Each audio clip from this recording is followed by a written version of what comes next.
अस्सलाम वालेकुम नाजरीन, रमज़ान और हम में बहुत खुशामदीद। मैं हूँ शिफा यूसुफजई और मैं हूँ वैस मंगलवाला। मेरी तरफ से भी आप सबको अस्सलाम वालेकुम। मैं यहाँ खैरियत से हूँ और आपकी खैरियत खुदावंद से नेक मतलूब है।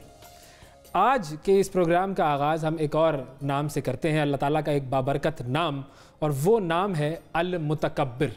अल-मुतकब्बिर जिसका मतलब यह है कि अज़मत और बड़ाई का सरचश्मा जो है वो सिर्फ़ और सिर्फ वही ज़ात है। और इसी से मिलता जुलता, इसी मतलब से मिलता जुलता एक और नाम भी है, वो है अल-जलील। वो भी मैजेस्टिक के ही मानों में शामिल होता है। अल-मुतकब्बिर जो है वो अल्लाह ताला का एक बड़ा खूबसूरत नाम है, और उसमें जो किबरियाई और जो बड़ाई बयान की गई है वो मेरे जहन में इस वजह से आया क्योंकि आजकल हम देखते हैं कि किसी शख्स के पास ज़रा सा रुतबा हो तो उसमें तकब्बुर आ जाए, ज़रा सी दौलत हो, ज़रा सा वो शोहरत याफ्ता शख्स हो, तो बस तकब्बुर उसके अंदर ऐसे आता है। और वो ज़रा कैजुअल लैंग्वेज में हम कहते हैं ना कि इनकी तो गर्दन में सरिया लग गया। मगरूर हो जाते हैं, इंसान मगरूर हो जाता है फ़ौरन। और यहाँ पर जो इस नाम में बात की जा रही है अल-मुतकब्बिर में, सबसे ज़्यादा बड़ाई और सबसे ज़्यादा अज़मत सिर्फ अल्लाह ताला के ही पास है। और अल्लाह ताला की अज़मत ऐसी है कि जब हम कुरान पढ़ते हैं, तिलावत करते हैं, तो उसमें अल्लाह ताला चैलेंज देता है लोगों को जो कुरान को नहीं मानते। और उसमें अल्लाह ताला ने चैलेंज दिया कि अगर तुम समझते हो कि ये अल्लाह का कलाम नहीं है तो इस जैसी एक आयत बना कर ले आओ। पहले चैलेंज दिया इस जैसा कलाम बना कर ले आओ, फिर चैलेंज दिया कि इस जैसी कोई सूरत बना कर ले आओ, फिर आखिर में कहा कि कोई आयत ही बना कर ले आओ, और फिर आखिर में ये बात भी की कि और तुम चाहे सब मिल जाओ, सारे जिन्नात मिल जाओ, सारे इंसान मिल जाओ, अल्लाह को छोड़कर सारे मददगार ले आओ, लेकिन तुम ऐसा कर नहीं कर सकोगे। अब इससे बड़ा मैजेस्टिक बिहेवियर क्या हो सकता है? वो रवैया, उसको ही तकब्बुर जचता है, उसी को बड़ाई जचती है। बिल्कुल। और आप सिर्फ अपने ऊपर आसमान की तरफ अगर आप देखें, एक मिनट के लिए ऊपर नजर डालें तो वो जो आसमान आपके सरों के ऊपर खड़ा हुआ है, वहां पर जमा हुआ है, वो ही एक चीज आपको इस चीज का एहसास दिला देती है कि भाई जिसने उसको वहां पर रखा हुआ है, ये नाम उसी जात को जचते हैं और ये जो ट्रेट्स हैं ये उसी के लिए हैं, ये उसी के हैं। हम आज बात करेंगे, हमारे एक बहुत खास मेहमान हैं हमारे साथ मौजूद हैं, हम उनके फैंस भी हैं, उनके फैंस हैं, बाकायदा फैंस हैं जी, बाकायदा फैंस हैं। हम लिख के देने को ये तैयार हैं कि हम उनके फैंस हैं।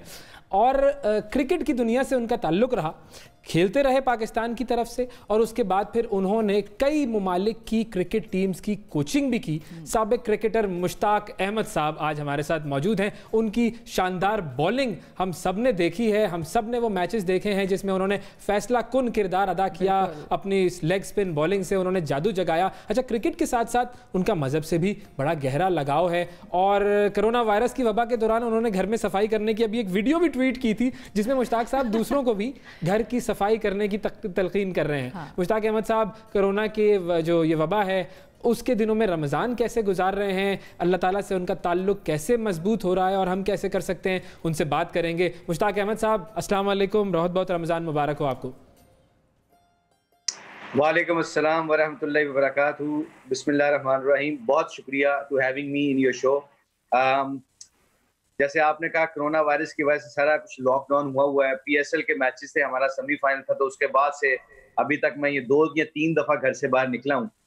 बट ऑब्वियसली रमजान की बरकत वाला महीना शुरू हो गया। अल्लाह की बड़ी मेहरबानी है और उसका हर हाल में शुक्र अदा करना चाहिए हमें, कि जिस तरह भी वो हमें रखे हम उसका शुक्र अदा करते हैं। जैसे आप लोग पहले फरमा रहे थे, सारी इज्जतें तो अल्लाह ही के लिए हैं, वही है दोनों जहानों का वाहदा ला शरीक अल्लाह, जो आसमानों को बगैर पिलर्स के खड़ा करके दिखा सकता है, जो सूरज में रोशनी और गर्माहट भरता है, जो चांद में चांदनी और ठंडक भरता है, जो सितारों में मदद रोशनी भरने वाला, जो दिन को रात में, रात को दिन में बदलने वाला, जो जमीनों को बिछाने वाला, जमीनों के अंदर अना वाले पहाड़ों को खड़ा करने वाला, और समंदरों को बिछाने वाला, समंदर के अंदर की मछलियों को पैदा करने वाला, ये सब अल्लाह की करीब कुदरत है। अल्लाह ने एक कोरोना वायरस हमारे ऊपर भेजा है, पूरी दुनिया के ऊपर।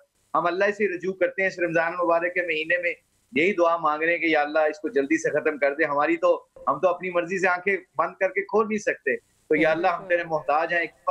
एक दफा हजरत उमर रजी अल्लाह ताला को बुखार चढ़ा, तो बुखार थोड़ा सा बुखार था, तो वो लेट गए, और लेट के ना हाय हाय करने लग गए। तो बाकी साहबा ने पूछा, बाकी लोगों ने पूछा, अमीरुल मोमिनीन आप तो इतने ताकतवर हैं, इतने बहादुर हैं, छोटे से बुखार की वजह से आप हाय हाय कर रहे हैं और जमीन पे लेट गए हैं। तो उमर बिन खत्ताब रजी अल्लाह तआला ने फरमाया कि ये अल्लाह की तरफ से बुखार मुझे आया है और मैं अल्लाह को दिखा रहा हूँ, ऐ अल्लाह उमर कितना कमजोर है, थोड़ी सी तकलीफ भी बर्दाश्त नहीं कर सकता। तो हम अल्लाह के साथ एज ए मुसलमान ये दिखाएं, अल्लाह हम तो कमजोर हैं, हमारे अमाल बेशक ऐसे हैं, मगर तेरी रहमत तो हमारे अमाल से ज्यादा है। तेरी और फिर हम तेरी इतने कमजोर होने के बावजूद जब गुरूर कर रहे होते हैं, जब तकब्बुर कर रहे होते हैं, तो कितना अजीब लगता है कि एक ना दिखने वाला, ना नजर आने वाला वायरस आता है और सारी दुनिया को हिलाकर रख देता है और बता देता है कि कंट्रोल मालिक जो है वो कोई और है, कंट्रोल किसी और के हाथ में है। बेशक हमारी खेल में तो सबसे बड़ा है कि अगर ये अल्लाह हम सब की हिफाजत फरमाए, हम सब के लड़कों की, सब क्रिकेटर्स की, और जिसको दुनियावी लिहाज से अल्लाह शोहरत देता है या पैसा देता है, इट्स नॉट द क्राइटेरिया कि वो कामयाबी है। कामयाबी अल्लाह ने दीन में रखी है। और जैसे आप लोगों ने फरमाया कि झुके हुए दरख्त को हमने कितनी दफा सुना है, झुके हुए दरख्त को फल ज्यादा लगते हैं, वही छांव भी ज्यादा देता है, वही फल भी ज्यादा देता है। तो हमारी खेल में तो ये बहुत देखा है, हमने अपनी जिंदगी में देखा है कि जैसे हम थोड़ा सा समझते कि we are the world champion, हम 92 का वर्ल्ड चैंपियन, अब ये है वो है, अब हम फलां मार के मार लिए, पाकिस्तान को ये करा दिया, उससे मिलना उससे नहीं मिलना। आप यकीन मानिए अल्लाह आपको दो फौरन दिखा देता है कि तुम अपनी मर्जी से आप उठ नहीं सकते, बोल नहीं सकते। ये मेरी उंगलियों पे बॉल घूमता था, अगर एक हल्की सी उंगली मेरी खराब कर दे तो मैं क्या कर सकता हूँ? मैं तो किसी और कोई काम भी नहीं कर सकता। तो अल्लाह का शुक्र अदा करना चाहिए, being a nation, being as a person. हमें इंडिविजुअल भी अल्लाह का शुक्र अदा करना चाहिए और बीइंग नेशन भी अल्लाह का शुक्र अदा करनी चाहिए, क्योंकि अल्लाह ने हमें मुसलमान पैदा किया और हमें अपनी तरफ तवज्जो दी है। अच्छा इस रमजान की आपने सारी दुनिया का सफ़र किया, क्रिकेट खेली और अपना जादू जगाया सारी दुनिया में। क्रिकेट को एक तरफ रखते हैं और फिर आप जब दीन की तरफ आए तो एक तो ये बताइएगा कि वो दीन की तरफ आप कैसे आए, वो टर्निंग पॉइंट क्या था, और फिर जब आप दुनिया भर में दीन के हवाले से जब आप गए तो वहाँ कैसे तजर्बात हुए? देखिए, मैं ऑब्वियसली खेला करते थे, अल्लाह का शुक्र है विकेटें भी मिल रही थी, पाकिस्तान को मैच भी, अंदर खाली था। वो अंदर एक खुशी जो होती है ना, एक विकेट लेने के बाद एक डर है कि यार मैं इंजर्ड ना हो जाऊं। एक तरफ मैन ऑफ द मैच लेके आप होटल पहुंचे और दूसरी तरफ आपके दिल में खौफ हो कि यार मैं इंजरी होगी तो कल मैच कौन खेलेगा, मेरी जगह कौन आ जाएगा। ये मुझे ऐसा लगता था, ये खुशियां जो है ना, ये खुशियां ये छिन जाने का डर था और वो सुकून छिन जाने का डर था और वो सुकून मिलता नहीं था। खुशियों को प्रोटेक्ट करने की कोशिश करते थे किसी न अक्सम हाउ दी अदर, उसको हल मौका नहीं मिल रहा था कि कैसे क्या किया जाए कि अपनी खुशियों को कंसिस्टेंसी आ जाए खुशियों के अंदर। तो इसका बेहतरीन जवाब मुझे अल्लाह ने दे भी दिया। ऑब्वियसली पाकिस्तान टीम एकदम माहौल बदला, नमाज की तरफ आ गए, कुरान की तरफ आ गए। मैं जब इंग्लैंड में था तो इंग्लैंड के कप्तान एंड्रयू स्टॉस एक दफा आया और एक दफा आके आउट होके आया, तो मैं उनकी कोचिंग कर रहा था इंग्लैंड की और इस होलिये में था, अल्लाह के फजल से मुसलमान वाले हजूर वाली सुन्नत वाले होलिये में था। तो मुझे आगे कहता है, मुशी, I would like to ask you one personal question. I practise harder than Hashim Amla, I practise harder than Yusuf, Mohammad Yusuf, but I feel मुझे जो मेरा हार्ड वर्क है उसके गंदे गेंद के चौका मारने के बजाय मैं आउट होके आया हूँ। तो मुझे बताओ कि सारा दिन मेरा फ्रस्ट्रेशन में गुजरेगा, मैं अपने बच्चों को एंजॉय नहीं करूंगा, I will be very knowing person. तो मुझे जवाब चाहिए कि ये क्यों मेरे साथ क्यों होता है। बट इन अदर हैंड मैं देखता हूँ हाशिम आमला को, वो 100 करने के बाद, 200 करने के बाद, 300 करने के बाद, वो और यूसुफ जो है वो नॉर्मल वॉक करते हैं, उनका सिफर भी, और 300 करने के बाद भी उनकी बॉडी लैंग्वेज चेंज नहीं होती। तो मैं एकदम सोचने लग गया, मैं क्या, या अल्लाह को मुझे जवाब दे, मैं ताकि इसका, अल्लाह ने उसी के सवाल में उसी को खुद ही जवाब दिलवा दिया। उसने कहा कि हाँ, I know one thing if you agreed with me. मैं क्या, बताओ क्या है स्ट्रॉसी? तो कहता है, स्ट्रॉस कहता है कि मुशी, one thing for sure, they have some platform to गो।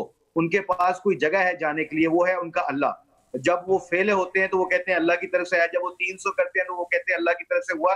तो खुशी में भी अल्लाह को, गमी में भी अल्लाह को याद करो, उनकी खुशियां और गम कंसिस्टेंसी आ जाती है इंसान के म्यार में, इंसान की पर्सनैलिटी में कंसिस्टेंसी आ जाती है जब वो अपनी खुशियों को, अपनी अचीवमेंट को और अपने फेलियर को अल्लाह की जात के ऊपर रिलेटेड करता है।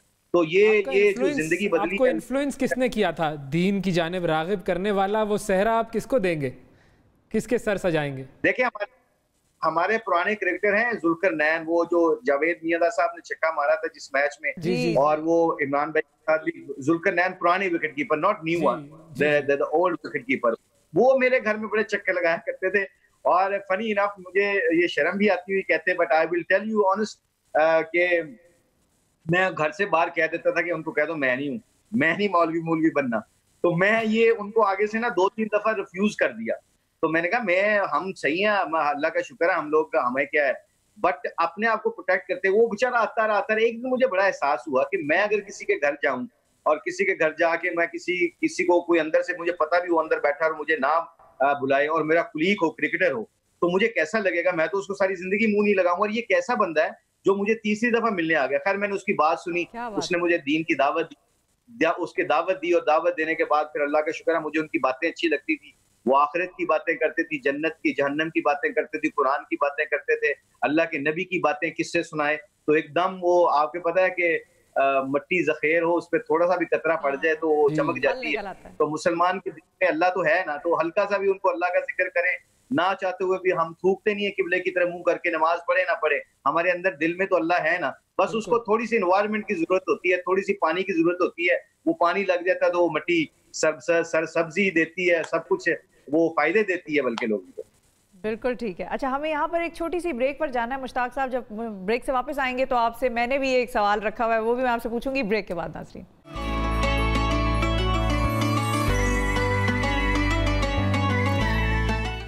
Welcome back to the show. नाजरीन, मुश्ताक अहमद साहब हमारे साथ मौजूद हैं, पाकिस्तान के क्रिकेटर हैं, स्पिनर हैं, बड़े मशहूर।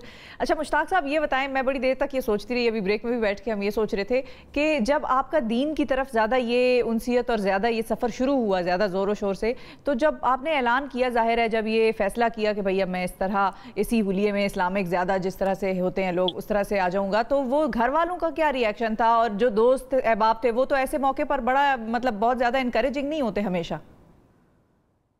जी बिल्कुल सही बात आपने की है, मेरे साथ भी ऐसा सीन हुआ है। बल्कि काफी क्रिकेटर्स जो है हमारे साथ काफी ऐसा सीन हुआ है कि घर वालों ने एक दफा देखा कि जिंदगी बदल रही है, टोपियां आ गई, दाढ़ियां रख रही हैं इन्होंने, हमारा उठना बैठना आपको पता है, लाइक गोइंग आउट पार्टीज 3-3 4-4 बजे तक, खाने खाने, बाहर घूमने फैमिलीज के साथ, और फिर एकदम फजर की नमाजें भी मस्जिद में जाके अल्लाह ने पढ़ने की तौफीक दे दी। तो ये एक बड़ा मुश्किल ऐसा टाइम था, पीरियड था, जिसके ऊपर आपको अल्लाह आजमाते भी हैं, लोगों के थ्रू भी आजमाते हैं। अल्लाह कुरान में कहते हैं कि हम कभी आपको दे के आजमाएंगे, कभी ले के आजमाएंगे, कभी अपनों को छीन के आजमाएंगे। तो उस खौफ से निकलना होता है इंसान को। तो मेरे घर वालों को भी ऐसे ही था। मेरी वाइफ ऑब्वियसली, मेरे उस वक्त एक बच्चा था, बेटा, 2 बच्चे थे। तो आई थिंक मैं उसको बड़ा उनको समझाने की कोशिश कर रहा था कि वो एकदम एक हमारी मार्केट में है ना कि एक्सट्रीमिस्ट हो गए हैं जी, ये क्या हो गया, इनका माइंडसेट चेंज हो गया है। तो जब मैं घर में आके एक दफा मैंने अल्लाह के रास्ते में तबलीग में निकले, शुरू में सीखने के लिए दीन, तो मैंने आके घर में अपनी बीवी को अपने हाथ से नवाला खिलवाया। तो वो कहती है कि have you done something wrong, कि क्या करना चाहते हो, what are you trying to do. तो मैंने आगे से कहा, मैंने कहा देखो, ये मैंने इस 3 दिन में अल्लाह के नबी की सुन्नत सीखी है कि मेरे नबी ने अपनी हमारी माओं को अपने हाथों से नवाला खिलाया करते थे। तो ये सुन्नत है, और ये मियाँ बीवी की सदका है, जान का सदका भी है। तो उसने बड़ा एंजॉय किया। तो ये तो बहुत अच्छा दीन है। तो जब मैं दीन के ऊपर आया, तो जिंदगी को आपने अच्छा इम्पैक्ट डालना होता है सोसाइटी में। आपको कोई बुरा कहता है तो आपने उसको माफ करना होता है, बदला नहीं लेना होता, आपने एग्रेसिवली लोगों को जज नहीं करना होता। This is very important, this is the message जो मुझे चाहिए कि हमें चाहिए कि देना, कि जब आपके इर्द गिर्द वाले आपके फिर एक्शंस को देखते हैं, वो एक्शंस को देखते हैं, अगर आप उनको बेनमाजी को अगर आप जज बनना शुरू कर देते हो, आप उसका, या किसी के कपड़ों के ऊपर आप राय कायम करने लग जाते हो, किसी के एक्शन के ऊपर राय कायम करने लग जाते हो, then it's very difficult for people to understand.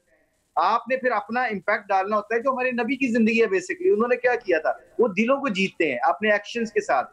तो अल्लाह का शुक्र है, टॉलरेंस काफी आई घर की तरफ से भी। दोस्तों में मेरे कुछ दोस्त तो कहते थे कि वो तू की मौलवी बन गया है, की है तेरी शुरुआत रखने, योर क्रिकेट इज ओवर। मैं खेलते हुए अल्लाह का शुक्र है, मैं इंग्लैंड में काउंटी खेला हूँ, और मैं इंग्लैंड की टीम की 6 साल कोचिंग की है। आप यकीन करें, अल्लाह की कसम, लोग मुझसे सवाल ये करते हैं, कहते हैं कि जी आपको एयरपोर्ट्स के ऊपर प्रॉब्लम नहीं होती, आप दुनिया के हर एयरपोर्ट्स पे जाते हैं। तो मैंने कहा प्रॉब्लम उन लोगों को होती है जिनके दिलों के अंदर डाउट हो। जब इंसान दिल के अंदर डाउट क्रिएट खत्म कर देता है ना, जब उसको ये पता चल जाता है कि मैं अल्लाह मेरे हैं, मैं अल्लाह का बंदा हूँ, मेरे नबी की जिंदगी ये है, तो आपके बाहर वाले एयरपोर्ट वाले भी आपकी इज्जत करते हैं। I never been stopped actually, never been asked questions to anybody, because पता क्यों, सारी मखलूक तो अल्लाह की है, उनके दिलों में मोहब्बत अल्लाह डाल देंगे, गुस्सा बिल्कुल दिलों पर तो उसी का कब्जा है ना, दिलों पर उसी तो अल्लाह करते हैं। तो जब हम अल्लाह के बन के चलते हैं तो फिर मतलब बेशक। बल्कि एक किस्सा में अगर आपके पास टाइम हो तो मैं बड़ा मजेदार बात बताऊं। मैं भी वेस्ट इंडीज की कोचिंग कर रहा था, तो मैं उधर से आ रहा था, बारबाडोस से इंग्लैंड से पाकिस्तान आना था। तो मेरी फ्लाइट में मगरिब और इशा की नमाज आई, तो मैं ऑब्वियसली वो आगे वाले पोर्शन में बैठे हुए थे, तो वहां गोरे भी बैठे हुए थे, तो गोरे सारे इंग्लैंड के थे। तो मैं वेस्ट इंडीज की वो टूर खत्म हुआ इंग्लैंड के साथ सीरीज तो मैं वापस आ रहा था, तो गोरों ने ऑटोग्राफ सेल्फी वगैरह ली। तो वो एयर होस्टेस आई मेरे पास, she was young, she was 23, 26, 27 I think. तो उसको क्रिकेट का इतना नहीं पता था, बट वो ससेक्स में जहां मैंने काउंटी क्रिकेट खेलता रहा हूँ वहां की रहने वाली थी। तो शी सेड टू मी, मैंने मगरिब की नमाज पढ़ी, इशा की नमाज पढ़ के मैं अपनी सीट पे आके बैठा, तो कहती है आई लव योर रिलीजन। मैंने कहा why do you like my religion? कहती है कि I have to, being a Christian, I have to go in church to find my creator. But how lucky you guys are. तुम कितने अच्छे मुसलमान हो, you can find your creator in the plane also. तुम तो अपने अल्लाह को जहाजों में भी ढूंढते। तो मुझे उस वक्त इतनी खुशी हुई ये बात उसके सुन के कि एक छोटा सा अमल मैंने उसके सामने किया है और वो इतना इंस्पायर्ड होगी कि तुम्हें तो अल्लाह को ढूंढने के लिए मस्जिदों में नहीं जाना पड़ता, तुम तो जहां भी चाहो जहां नमाज बिछाओ और अल्लाह का हुक्म पूरा करो, और उसके इम्पैक्ट अल्लाह लोगों के दिलों में डालते हैं। बिल्कुल सही बात है। मुश्ताक साहब हमारे साथ ही रहिएगा, एक छोटा सा ब्रेक लेते हैं, ब्रेक के बाद दोबारा हाजिर होते हैं। Welcome back to the show नाज़रीन। मुश्ताक अहमद साहब हमारे साथ मौजूद हैं। मुश्ताक साहब, अभी हम नबी अकरम सल्लल्लाहु अलैहि वसल्लम की बात कर रहे थे कि उन्होंने तो ज़ाहिर है अज़वाज मुतहरात को अपने हाथ से खाना भी खिलाया। उनकी एक और सुन्नत ये है कि घर के काम, अपने काम खास तौर पे वो खुद करना पसंद करते थे। अब आपकी जो ये वीडियो है, एक तो बड़ी इंस्पायरिंग है, लोगों को बड़ा मोटिवेट करेगी, खास तौर पर उन लड़कों को, मर्द हजरात को जो ज़रा हल्का सा शर्म महसूस करते हैं कि अरे हम कैसे झाड़ू पकड़े, हम कैसे किचन में मेरी तरफ देख के क्यों कह रही हैं? मैं तो कर लेता हूँ खुद सफाई। हाँ, आप कर लेते हैं, आप अच्छे इंसान हैं, आप कर लेते हैं। तो इसकी बनाने का मकसद क्या था दरअसल? अब मतलब आप क्या कहना चाह रहे थे? मैसेज क्या वही था जो मैंने कैप्चर किया है, या इसके अलावा भी कोई और चीज थी जो आप लोगों को बताना चाह रहे हैं इससे? नहीं, बिल्कुल आपकी बात 100%। हमारे नबी की जिंदगी घरों में आएगी ना, हमें पैसों की जरूरत नहीं है खुशियों के लिए। अम्मा आयशा रजी अल्लाह तआला के पास एक दफा एक औरत आई और कहा कि आपके घर में रोशनी नहीं है, दिए में तेल नहीं है। तो अम्मा आयशा रजी अल्लाह तआला फरमाती हैं, कहती हैं कि अगर दिए में तेल होता तो मैं पी के अपनी भूख ना खत्म कर लेती। हमारे नबी के घर 3-3 चांद चूल्हा नहीं जला, हमारे नबी के घर 3-3 चांद चूल्हा नहीं जला। अल्लाह की कसम, हमारे घर में खुशियां पैसों से नहीं आएंगी, हमारे घर में अल्लाह के नबी की जिंदगी आएगी। तो अल्लाह के नबी की जिंदगी क्या है? सफाइयां खुद करते थे, आटा खुद गूंदा करते थे, अम्मा आयशा रजी अल्लाह तआला के साथ झाड़ू खुद दिया करते थे। ये हमारी जिंदगी है। मैंने वलीमा, अगर आप लोगों को याद हो तो मैंने 17 साल के बाद वलीमा किया था। मुझे ये पहले पता नहीं था, पहले किसी बताया नहीं था मुझे कि वलीमा एक वाहिद सुन्नत है जो अल्लाह के नबी ने बड़ी शौक से की थी। तो मुझे ये डर नहीं था कि लोग क्या कहेंगे। अक्सर मुझे भी फैंटी पड़ी है, मुझे भी घर में लड़ाइयाँ झगड़े होते रहे मेरे भी शुरू में। जब मैं अपने घर वाले आते थे या दोस्त आते थे, उनके सामने अपनी बीवी को ऊपर रोप डालना कि ये करो, फलां करो, खाना क्यों नहीं लगा, ताकि लोगों को पता चले कि मैं थल्ले नहीं लग गया। But that's not the case. Case ये है कि मेरे नबी की जिंदगी क्या है। मेरे नबी ने हमारी औरतों को क्या इज्जत मिली है। अपनी बेटी आती थी, हजरत फातिमा आती थी, दरवाजे से उठ के उनके पास उनको लेके आते थे, जहां बैठते होते थे वहां बैठाते थे, अपने हाथों को चूमते थे। सो आई से दिस, ये जो वीडियो मैंने की है, अभी तो यकीन करें मेरे घर वालों ने मुझे मना किया कि बहुत ज्यादा आप कर रहे हैं। मैंने पोछे खुद लगाए हैं उस दिन फर्शों के ऊपर, मैंने वो अपने बाथरूम के ऊपर, कमरे के अंदर मैंने पोछे खुद लगाए। बच्चों को कहा कि खुद करना को। मैं पिछले नेवर कुक, मैंने जिंदगी में कभी कुकिंग नहीं की। मैंने पिछले कोई 5-6-7 दिन में सब कुछ खाने बनाने सीख लिए हैं अल्लाह के फजल करम से। और मैं चाहता हूं कि ये सब लोगों को पता चले कि इसमें शर्म की बात नहीं है। लोगों से कभी ना घबराना कि लोग क्या कहते हैं, that is not the matter. मेरे घर में मेरे नबी की जिंदगी आएगी। बच्चों को अगर मियाँ बीवी की खुशी देख ली ना, अगर माँ बाप खुश होके बैठे खाना खाते हो, घर में दाल भी ना पकी हो, अगर माँ बाप खुश है ना, तो उनकी औलादों के कॉन्फिडेंस आप देख लेना, वो उनके औलादों के कॉन्फिडेंस ही डिफरेंट होते हैं। अगर 2-2, 3-3 लाख रुपए के मोबाइल हो, घर में हर लेविश जिंदगी हो, और मगर मोहब्बत ना हो घर में, उनके कॉन्फिडेंस लेवल आप दुनिया में जाके देखना, वो नहीं होते, क्योंकि ये रिलेटेड नहीं है। तो मैं ये आपसे, आपका क्वेश्चन बिल्कुल ठीक है, वो सफाई करने का मकसद ये था कि लोगों को अवेयरनेस देना, शर्माना ना, नबी की जिंदगी को कभी ना शर्माना अख्तियार करते हुए। शर्म इस बात की आनी चाहिए कि अगर हम अपने नबी की जिंदगी से दूर हों। अच्छा, ये बात आपने वाकई बड़ी खूबसूरत की कि एक तो कि लोगों के हवाले से डरें मत, लोग क्या कहेंगे इस पर ना सोचें। लेकिन अगर मैं थोड़ा सा जरा क्रिकेट की तरफ डाइवर्ट करूं गुफ्तगू को आपकी इजाजत से, स्पिन कर रहे हैं आप डिस्कशन, मैं थोड़ा स्पिन कर लूं, तो आपकी इजाजत है कुछ क्रिकेट की बात कर ली जाए? प्लीज आपके शो पे आए, आप जो करेंगे वो बात सुननी पड़ेगी। अच्छा, आज का जो दिन है, आज का दिन वो है जिस दिन ऑस्ट्रेलिया ने तीसरी मरतबा वर्ल्ड कप जीता था। ये आज के दिन हुआ था। और मैं चूंकि क्रिकेट स्टैटिस्टिक्स थोड़े से देखते रहता हूं, तो मुझे बड़ा अफसोस होता है कि वहां ऑस्ट्रेलिया में तो वो तीसरी दफ़ा भी जीत गए और हमें एक ही मर्तबा के बाद ब्रेक लग गया। तो हम क्या घबरा गए, क्या हुआ हमारे साथ ऐसा? वो परफॉर्मेंसेज हमें याद है 92 के वर्ल्ड कप की, लेकिन उसके बाद फिर हम जीत ना सके वर्ल्ड कप। देखिए, एक तो सिस्टम की बात होती है, सिस्टम बहुत तगड़ा है ऑस्ट्रेलिया का। आप उनका सिस्टम उठा के देख लें, वो नंबर 1 नंबर 2 के ऊपर ही रहती है। इसलिए एक सिस्टम जो होता है ना, वो आपको बड़े बड़े टूर्नामेंट कंसिस्टेंटली जितवाता है। हमारे पास जो अभी सिस्टम बन रहा है, अल्लाह करे ये कंसिस्टेंसी आ जाए। हमारे यहाँ सिस्टम बनते हैं, टूट जाते हैं, उसके ऊपर कभी भी प्लान आउट जो होता है ना, वो पूरा लंबा देर तक नहीं चलता, उसके कॉन्सिक्वेंसेज नहीं देखते, उसके फायदे नहीं देखते। इसलिए ऑस्ट्रेलिया और इंग्लैंड में, क्योंकि मैंने खुद कोचिंग किया, खेला उन लोगों के मुल्कों में जाके खेला हूँ, वहाँ के सिस्टम बड़े तगड़े हैं, वहाँ पे रोल मॉडल बड़े तगड़े होते हैं। 92 का अगर आप उठा के देख लें world cup, we have the best captain, best role model, जिन्होंने 3 वर्ल्ड कप खेले हुए थे और उनको पता था वर्ल्ड कप किस तरह खेला जाया करता है। तो आई थिंक ये बड़ा इंपॉर्टेंट है। हमारी डोमेस्टिक क्रिकेट बड़ी रिलेटेड है इससे, हमारी डोमेस्टिक क्रिकेट का स्ट्रक्चर बड़ा रिलेटेड है, हमारे सिस्टम बड़ा रिलेटेड है। ये वर्ल्ड कप एकदम जाके खेल के जीता ना, जैसे आईसीसी चैंपियंस ट्रॉफी हम जीते 2 साल पहले रमजान मुबारक के महीने में जीते। उसकी रीजन ये थी कि सिस्टम नहीं होता तो हम आईसीसी चैंपियंस बन जाते हैं, सिस्टम नहीं होता तो हम एक दफा नंबर 8 पे आ जाते हैं।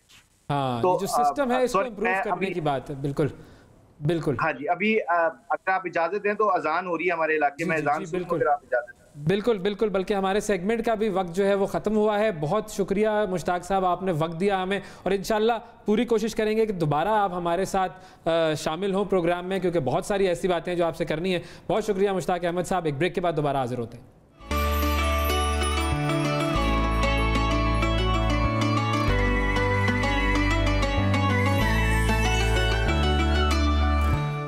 रमज़ान और हम में एक मरतबा फिर खुशामदीद। ये रमज़ान जो है, इसके बारे में हम पहले भी कह चुके हैं कि ये लॉकडाउन रमज़ान है। इंडिविजुअली हम सब लोग सब काम कर रहे हैं रमज़ान में। फ़नकार कैसे रमज़ान गुजार रहे हैं, इस पर भी हम बात करते रहते हैं। अदाकारा मदीहा इफ्तिखार आज हमें ज्वाइन कर रही हैं। बहुत शुक्रिया मदीहा इफ्तिखार साहिबा, वक्त दिया आपने हमारे प्रोग्राम के लिए। अस्सलाम वालेकुम।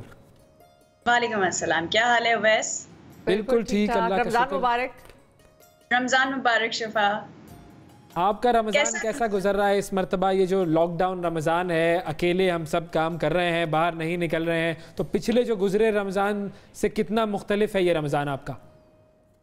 मेरा तो गुजरे रमज़ानों से इसलिए मुख्तलिफ है कि अगर आपको याद हो तो मैं अभी कोई 6-7 महीने पहले ही दुबई से मूव की हूँ, 5-6 साल। तो फैमिली के साथ ये रमज़ान 5-6 साल बाद गुजर रहा है। तो लॉकडाउन भी है, सब घर पर ही है, वर्क फ्रॉम होम हो रहा है, और जाहिर सी बात है वो फैमिली जो मिस करती थी, क्योंकि इन लॉज के साथ मेरा इतना टाइम नहीं गुजरा था, तो अब यहाँ पर आके कराची में इन लॉज के साथ इस दफ़ा रमज़ान मेरा फ़र्स्ट टाइम गुजारा है। ऐसा तो अच्छा लग रहा है क्योंकि फैमिली साथ है। फिर ऑब्वियसली जो आपने इबादत करनी होती है सब मिल के कर रहे होते हैं, हर चीज़ सब साथ हो रही होती है। मुझे अकेले नहीं सब कुछ करना हो रहा होता, and my mother in law वो बहुत हेल्प करती हैं, जो रोज़ रमज़ान में रोज़ नई नई चीज़ें बना के खिला रही हैं, तो बहुत मज़ा आ रहा है। क्या बात है, ये भी रमज़ान की खास बात है कि इस रमज़ान किसी बहू के मुंह से हम ये भी जुमले सुन रहे हैं सास के बारे में। ये भी इंटरेस्टिंग, और रमज़ान की मुख्तलिफ होने का एक और हमें इंडिया मिल गया कि रमज़ान वाकई मुख्तलिफ है। अच्छा, ये बताएं कि आप खुद क्या बनाती हैं आजकल? कौन सी ऐसी डिश है जिसकी आपसे फरमाइश होने लग गई है रमज़ान जब से आया है, या कौन सी ऐसी चीज़ें जो आपके ख्याल में आप बहुत अच्छी बनाती हैं? मेरे ख्याल में मैं बना लेती हूँ, मैं बहुत अच्छी नहीं कह सकती बनाती हूँ, मगर हाँ लाइक पकौड़े हो गए, सैंडविचेस हो गए, इस तरह की चीज़ें हो गई जो बना ली। कभी बेकिंग कर ली, कभी ऐसा कुछ कर लिया, बट एज सच कुछ मैं नहीं कह सकती कि बहुत अच्छा। हाँ, जो खाने में मशहूर जो सबको पसंद है वो प्रॉन बिरयानी पसंद है, जो मैं बना लेती हूँ। आलू गोश्त बना लेती हूँ, तो इस तरह के थोड़े टिपिकल जो खाने होते हैं वो बना लेती हूँ। अदरवाइज हॉट डॉग्स, बर्गर्स और सैलड्स ये सब चलता है।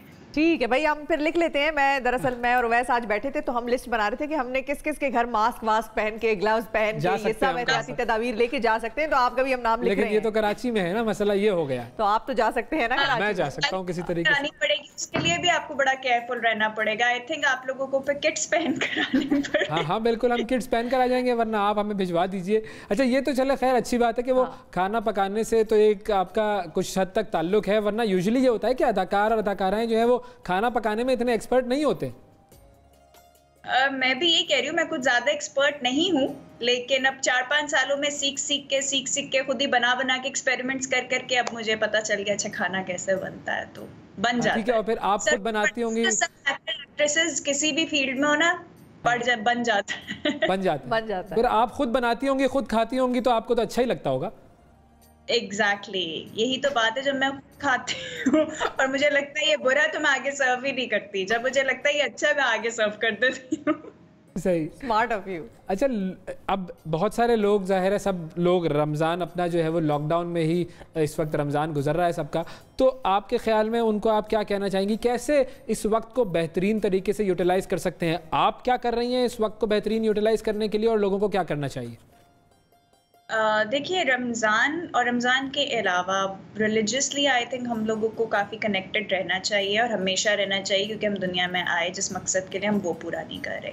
अब लॉकडाउन अगर हमें मिल गया है और हम लोग उस तरह ऑफिस आवर्स नहीं है, गेट टुगेदर्स नहीं है, कोई फंक्शंस नहीं है, कोई इवेंट्स नहीं हो रहे हैं, तो आई थिंक ज़्यादा से ज़्यादा कोशिश करें कि अगर आप घर पर हैं तो अल्लाह से अपना कॉन्टैक्ट जो है वो खूबसूरत बनाएं।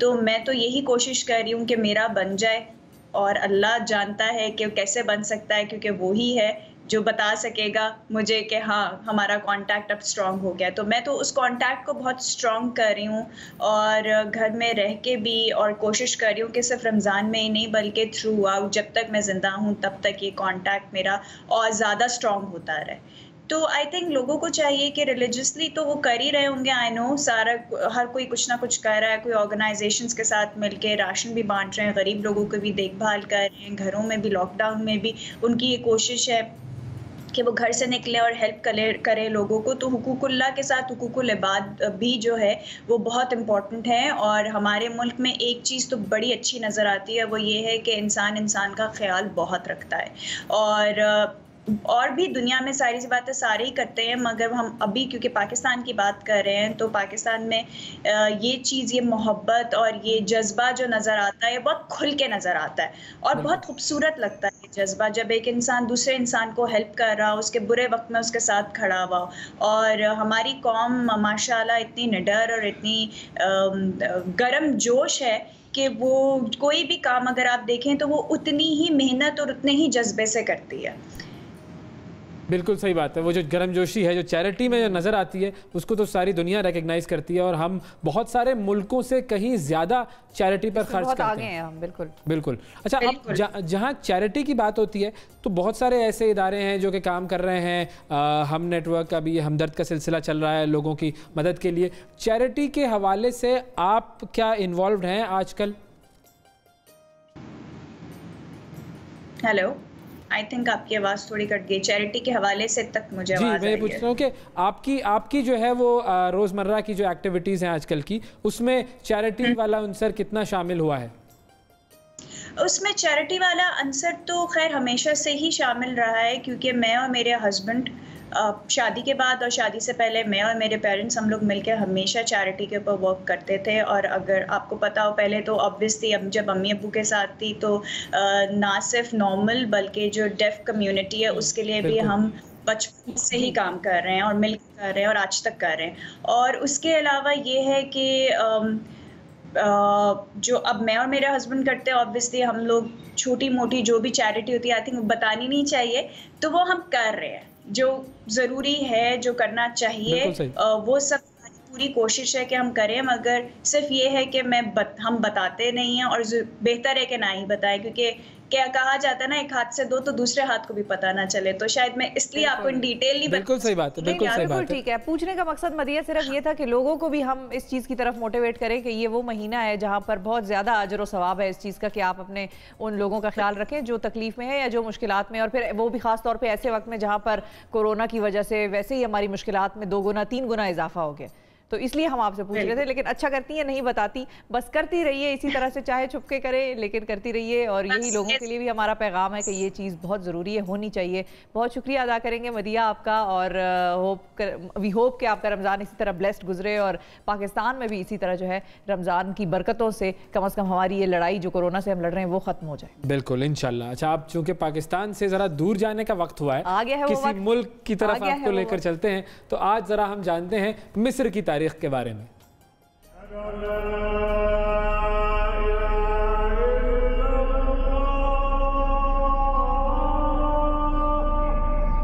ब्रिटानिया से मुकम्मल आज़ादी हासिल की और ये मुल्क अरब जमहूरिया मिस्र बन गया।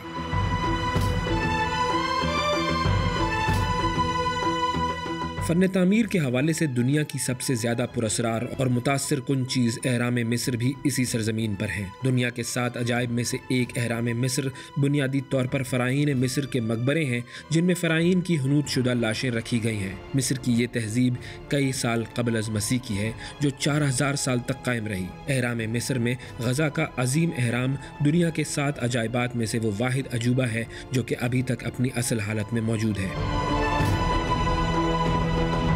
मिस्र का दरिया नील दुनिया का सबसे बड़ा दरिया है। ये वही दरिया है जिसे अल्लाह ताला ने हज़रत मूसा के लिए 2 हिस्सों में तकसीम कर दिया था और फ़िरौन इसमें गर्क हो गया। कुरान पाक में इस दरिया का जिक्र सूरह अंबिया में आया है और यही वो दरिया है जिसके बारे में हज़रत उमर रज़ी अल्लाह अन्हु का वाक़या मशहूर है कि उनके एक ख़त पर यह दरिया बहने लगा था। उससे पहले हर साल एक लड़की की कुर्बानी दी जाती तो यह दरिया बहता था। नहर सुएज़ मिस्र की समुद्री गुजरगाह है जो कि बहरा रूम को बहरा कुल्ज़ुम से मिलाती है। ये नहर 1859 से 1869 के दरमियान बनाई गई। रमज़ान की आमद पर मिस्र में खुसूसी इंतजामात किए जाते हैं। बच्चे गलियां सजाते हैं जबकि घरों में ख़ास पकवान बनाए जाते हैं। इफ्तारी का ऐलान तोप के खाली गोलों से होता है। कोरोना वायरस की वजह से पूरी मुस्लिम दुनिया की तरह मिस्र में भी रमज़ान की रौनकें मांद हैं।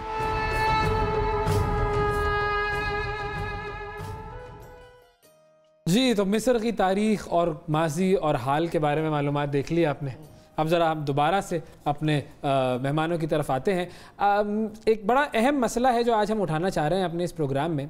होता यह है कि हम नमाज़ पढ़ते हैं, रोज़े रखते हैं, ज़कात देते हैं, हज करते हैं, कुरान की तिलावत भी करते हैं, बहुत सारी इबादात हम करते हैं, लेकिन कभी कभी यूँ लगता है कि शायद इन इबादात का हमारी ज़िंदगी में असर ज़ाहिर नहीं हो रहा। अब इसकी वजह क्या है? ये जो इबादात हम कर रहे हैं, ज़ाहिर है इनका मकसद ये है कि दुनिया में भी इनका फ़ायदा हो और आखिरत में भी इनका फ़ायदा हो, सवाब भी मिले जो कि आखिरत में हो और फिर उससे हमारी दुनियावी ज़िंदगी भी बेहतर हो। लेकिन जब हम माशरे की तरफ नज़र दौड़ाते हैं तो उमूमी तौर पर लगता यह है कि शायद उन इबादात का जो असर होना चाहिए वो हम लोगों पर नहीं हो रहा।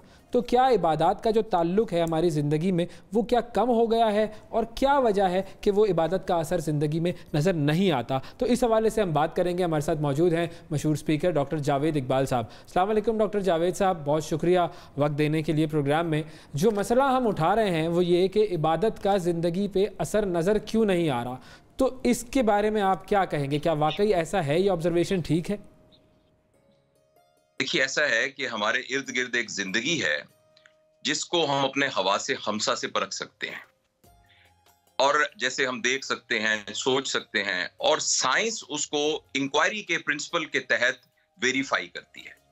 इस जिंदगी के अलावा एक और जिंदगी है जिसको हमारे बड़े बातनी जिंदगी कहते हैं। इसको साइंसदान मेटाफिजिक्स के थ्रू और जो क्वांटम फिजिक्स के थ्रू जांचने की भी कोशिश करते हैं, लेकिन एक बहुत बड़ा हवाला उस जिंदगी को जांचने का जो कि हमारी जाहिरी जिंदगी के अलावा है वो मजहब है। और मजहब हमें और मजहब के हिसाब से उस जिंदगी को परखने के लिए जो सबसे बुनियादी चीज है वो ईमान का होना है। यानी इस बात पर ब्लाइंडली इसको कबूल करना कि इसका एक पैदा करने वाला है और उस पैदा करने वाले ने हमारे मुसलमानों के रेफरेंस से अपने नबी के जरिए से अपने अहकामात इस दुनिया को भेजे। ये एक रेफरेंस है जिसके जरिए से उस बातनी जिंदगी के साथ हमारा एक ताल्लुक होता है और उस ताल्लुक का जो ब्रिज है वो इबादत है।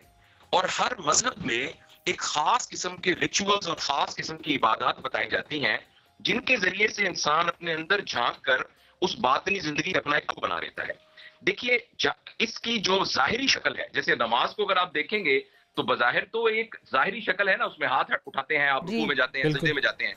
इस रिचुअल के इख्तियार करने से, जैसे हमारे उलमा कहते हैं कि फर्ज तो जिम्मे से हट जाता है और आपको उसका सवाब मिलता है, लेकिन जो जिंदगी तब्दील नहीं होती उसकी बुनियादी वजह यह है कि इस इबादत को करते वक्त जिस किस्म की अंडरस्टैंडिंग, जिसको हम टेक्निकल टर्म में खुशू व खुजू कहते हैं, वो हमारे अंदर नहीं होता। मैं एक मजहबी स्कॉलर नहीं हूं, मैं किसी मजहब के रेफरेंस के अलावा नहीं, बल्कि इसको एक कॉग्निटिव साइकोलॉजी के हिसाब से और एक लॉ है जिसे कहते हैं लॉ ऑफ अफर्मेशन, उसके हिसाब से ये बताना चाहता हूं कि हम जो बात कर रहे होते हैं उसमें अगर क्लियर विजुअलाइजेशन ना हो उसकी, जैसे मैं आपको ये कहूं कि टीवी का कैमरा जिसके जरिए से ये तस्वीर बन रही है, तो आपके जहन में CAMERA नहीं आता, बल्कि आपके जहन में कैमरे की एक शक्ल आती है। इसी तरीके से जो भी हम मुंह से बात निकालते हैं, जैसे अब कोई मुकद्दस लफ्ज हम मुंह से निकालते हैं, तो उन लफ्जों की साख्त की बजाय उसका जो सही तसव्वुर है वो हमारे जहन में आए, ये नंबर 1 शर्त है। नंबर 2, जो कुछ हम कर रहे हों उसके बारे में जो हमारे एहसासात हैं वो मुकम्मल तौर पर उसके साथ हों। अब ये जो मैंने थोड़ी सी मुश्किल सी बात की है, इसका एक आसान तर्जुमा है खुशू व खुजू, यानी जिस वक्त हम इबादत कर रहे हैं और जब हम कह रहे हैं अल्लाहु अकबर, तो हमारे पूरे हवास के अंदर ये मौजूद हो कि अल्लाहु अकबर, अल्लाह कितना बड़ा है, और हम उसको विजुलाइज कर सकें उसकी किबरियाई को। तो इसके साथ जो इबादत की जाएगी वो इबादत होगी जो हमारे अंदर से उस इरफान को जन्म देगी जिसकी वजह से हमारी जिंदगी तब्दील होगी। तो देखिए यहाँ पर तो बात ये हो गई कि या तो सबसे पहले क्लैरिटी ऑफ थॉट आनी चाहिए, फिर क्लैरिटी ऑफ जो पर्पस है वो आनी चाहिए, क्लैरिटी ऑफ एक्शन आएगी, फिर उसकी इम्प्लीमेंटेशन, और उसके बाद हमारी फीलिंग असर में। जी बिल्कुल। और तीसरी बात यह है कि हम उसको महसूस कर रहे हो। ठीक है डॉक्टर साहब, आपने इतना मुफस्सिल तरीके से कर रहे हैं उसको महसूस कर रहे हो, पूरे दिल की गहराई के साथ उसको महसूस कर रहे हो।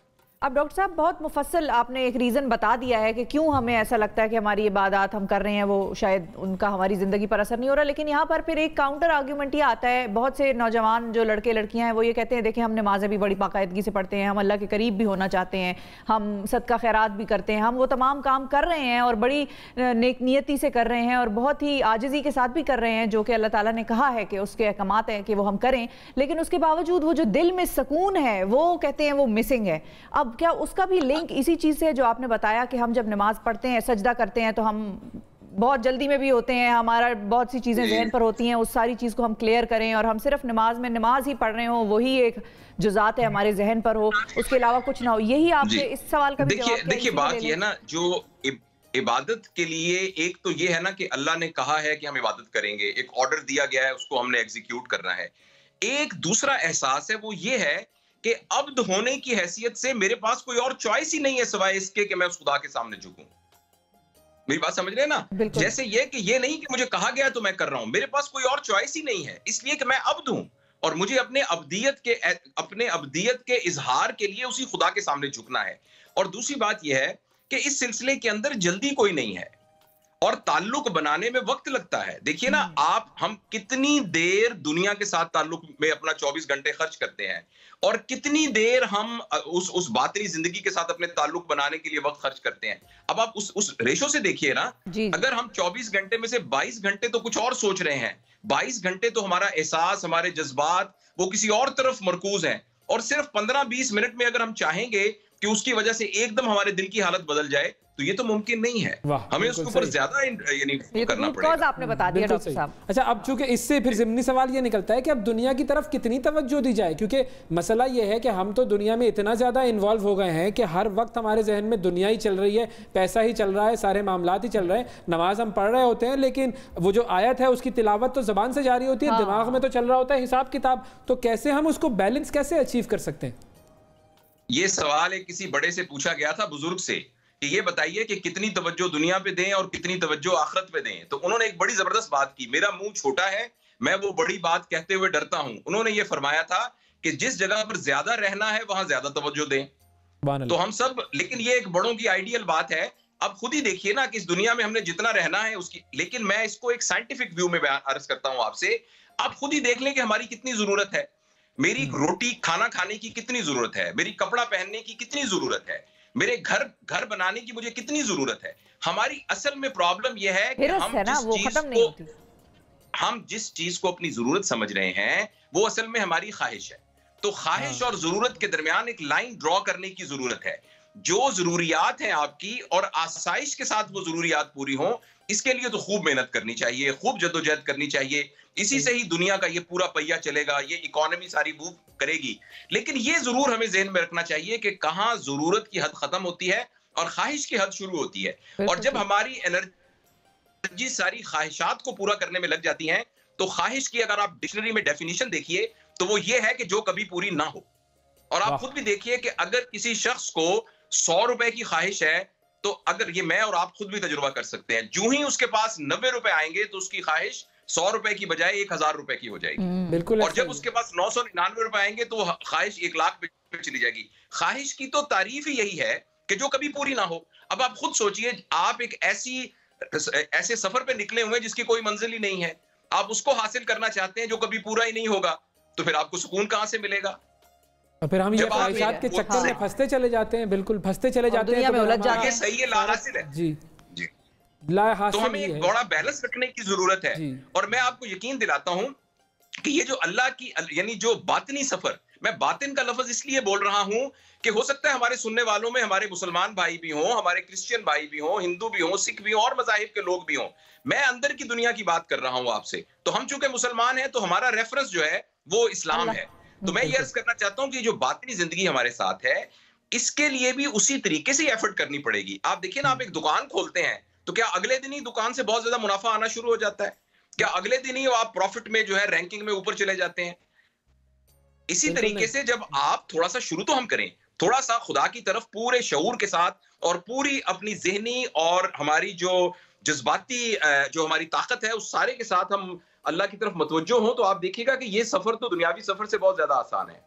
बिल्कुल ठीक है। बहुत शुक्रिया जावेद इकबाल साहब, वक्त दिया आपने। और वाकई बड़ी अहम बात है कि हमारी तवज्जो जहाँ होनी चाहिए वहाँ है नहीं। और फिर हम ये गिला करते हैं कि भाई दिल को सुकून नहीं आ रहा, सजदा तो हम कर रहे हैं, कैसे आएगा वो? हाँ, वो हमें जब जहन में ये लगा हुआ है कि यार भाई उसने मैसेज करना है और उसने अगले दिन का टाइम बताना है, कितने बजे मैंने वहां पहुंचना है, तो हम तो सजदे थोड़ी कर रहे हैं, हम तो फिर टकरे मार रहे हैं कि वो सजदा तो सजदा हुआ ही नहीं कि सर झुक गया, दिल झुका ही नहीं। तो अब हम सर झुका रहे हैं, दिल झुका नहीं रहे, तो फिर कैसे हमारी जिंदगी पर उस इबादत का असर होगा? और इससे बेहतर महीना, इससे बेहतर मौका और कोई हो नहीं सकता। रमजान का बाबरकत महीना है, लॉकडाउन है, आपको और कोई काम नहीं करना, तो फिर अब तो वो बहाने भी खत्म हो गए कि दफ्तर जाना है, फलां जगह अफ्तारी है, लोगों से मिलना है। अब तो वो बहाने ही खत्म हो गए ना लॉकडाउन की वजह से भी। अब सिर्फ और सिर्फ एक ही काम रह गया है कि आप रोजा रखें और इबादत की तरफ तवज्जो दें, और उसका आगाज उस तरीके से कीजिए कि कुरान को तर्जुमे से पढ़ना शुरू कीजिए। फिर आपको समझ में आएगा कि अल्लाह ताला आपसे कह क्या रहा है, वो गुफ्तगू क्या हो रही है। उस गुफ्तगू को जानेंगे तो फिर आगे बात बढ़ेगी। एक छोटा सा ब्रेक लेते हैं, ब्रेक के बाद दोबारा हाजिर होते हैं।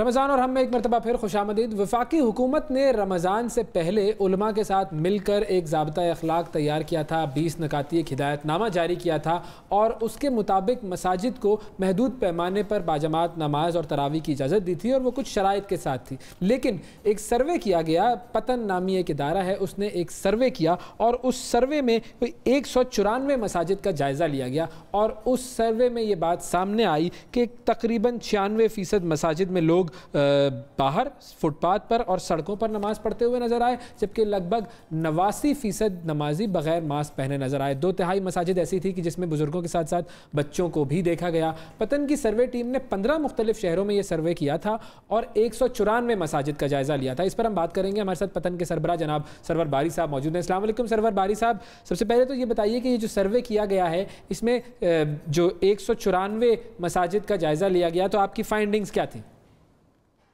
देखिए, कुछ तो आपने फाइंडिंग की तरफ जो है जो हमारे निकले हैं वो आपने जिक्र किया है, लेकिन बुनियादी तौर पर यह है कि अगर मजमूई तौर पर देखा जाए तो पंजाब और इस्लामाबाद भर में जो हमने 193 मसाजिद का मुशाहिदा किया तरावी के दौरान, उसमें हमें नजर आया कि तकरीबन 80% के लगभग जो मसाजिद हैं उनमें जो 20 नुकाती जो एग्रीमेंट था, जो मुआहदा था, उसके जो 6 पॉइंट हमने देखे थे उनमें जो है जो है 80% मसाजिद में बिल्कुल उन पर अमल दरामद नहीं किया जा रहा, जिसमें 6 फुट का फासला है कि हर जो शख्स है नमाजी है उसके चारों तरफ 6 फुट का फासला होना चाहिए, लोगों को मास्क पहनना चाहिए, वजू जो है वो मस्जिद में नहीं होना चाहिए, लोगों को वजू घर से करके आना चाहिए, और फुटपाथ और सड़क जो मुलक्का सड़कें हैं, फुटपाथ हैं, इन मसाजिद के पास वहाँ पर तरावी या नमाज भी होनी चाहिए। तो हर जगह जो है हमने देखा कि ये खिलाफवर्जी पाई गई।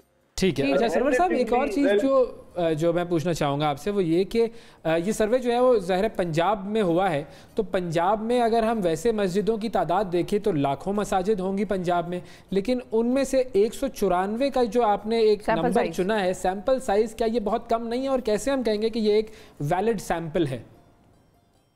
देखिए, बुनियादी बात ये है कि जो दुनिया भर में जो सर्वे किए जाते हैं उसमें अगर अमेरिका की बात भी 32 करोड़ है तो ज़ाहिर है करोड़ों का सर्वे नहीं होता, वो चंद हज़ार लोगों का सर्वे किया जाता है और जो नतायज है वो उसी से निकाले जाते हैं।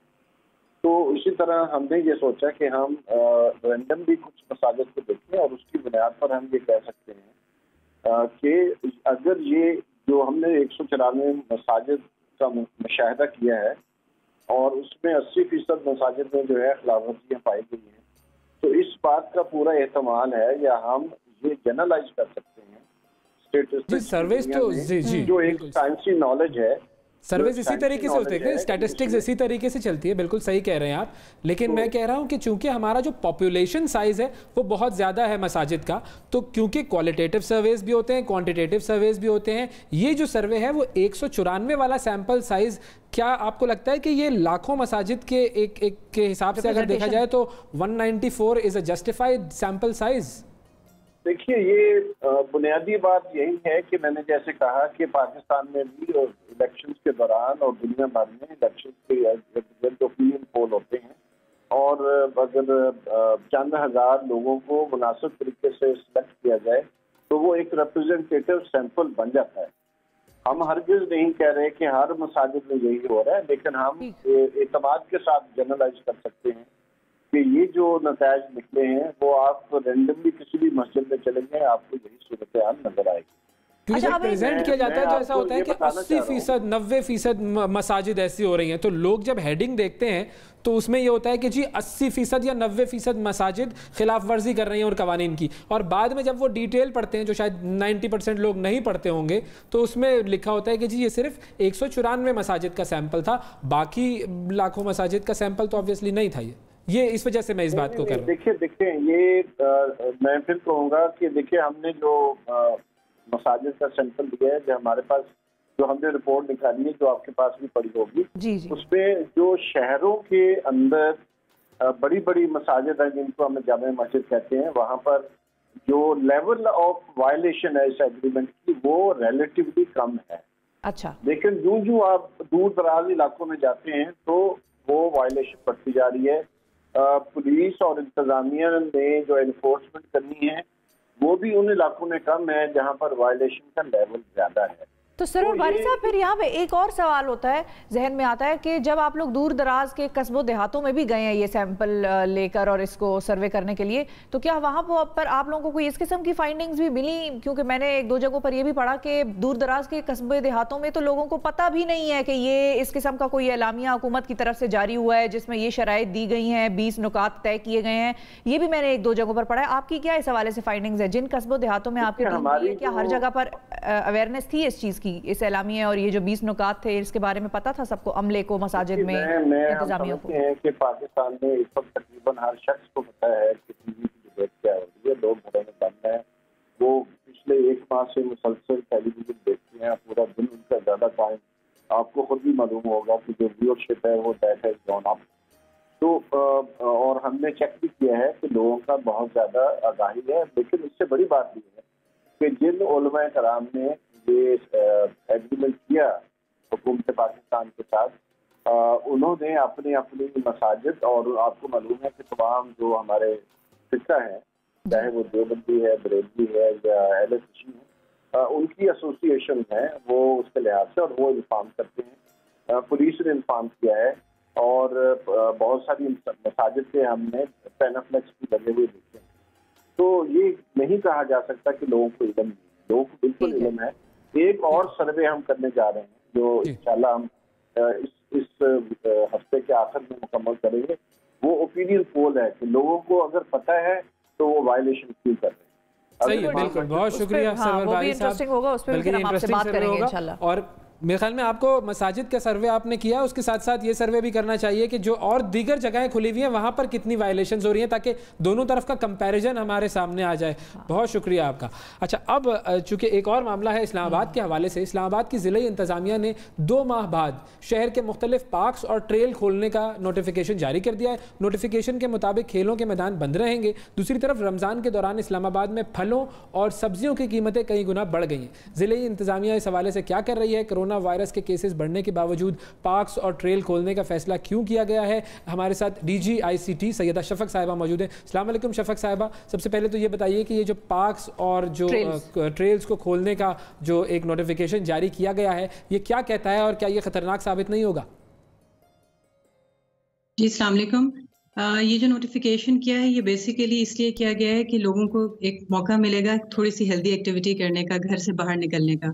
इसमें जो हम ज़्यादा कोशिश करें वो ये है कि तमाम पार्ट्स में जो खोले गए हैं वहाँ पे सैर वगैरह लोग करने जा सकें, और हम अपनी जो तमाम SOPs हैं सोशल डिस्टेंसिंग की, फिजिकल डिस्टेंसिंग की, वो वहाँ पे उनका अमल दरामद करें। इस हवाले से हम लोगों ने एक हिदायतनामा भी आज जारी कर दिया है और कल से आपको वो तमाम पार्ट्स के ऊपर नज़र भी आएगा। इसके अलावा हमारा जो स्टाफ है पार्ट्स का वो भी मॉनिटर करेगा कि लोग जमघटा बना के ना खड़े हों और वॉकिंग एक्टिविटी के लिए ही आएँ और सैर की एक्टिविटी के लिए ही आएँ।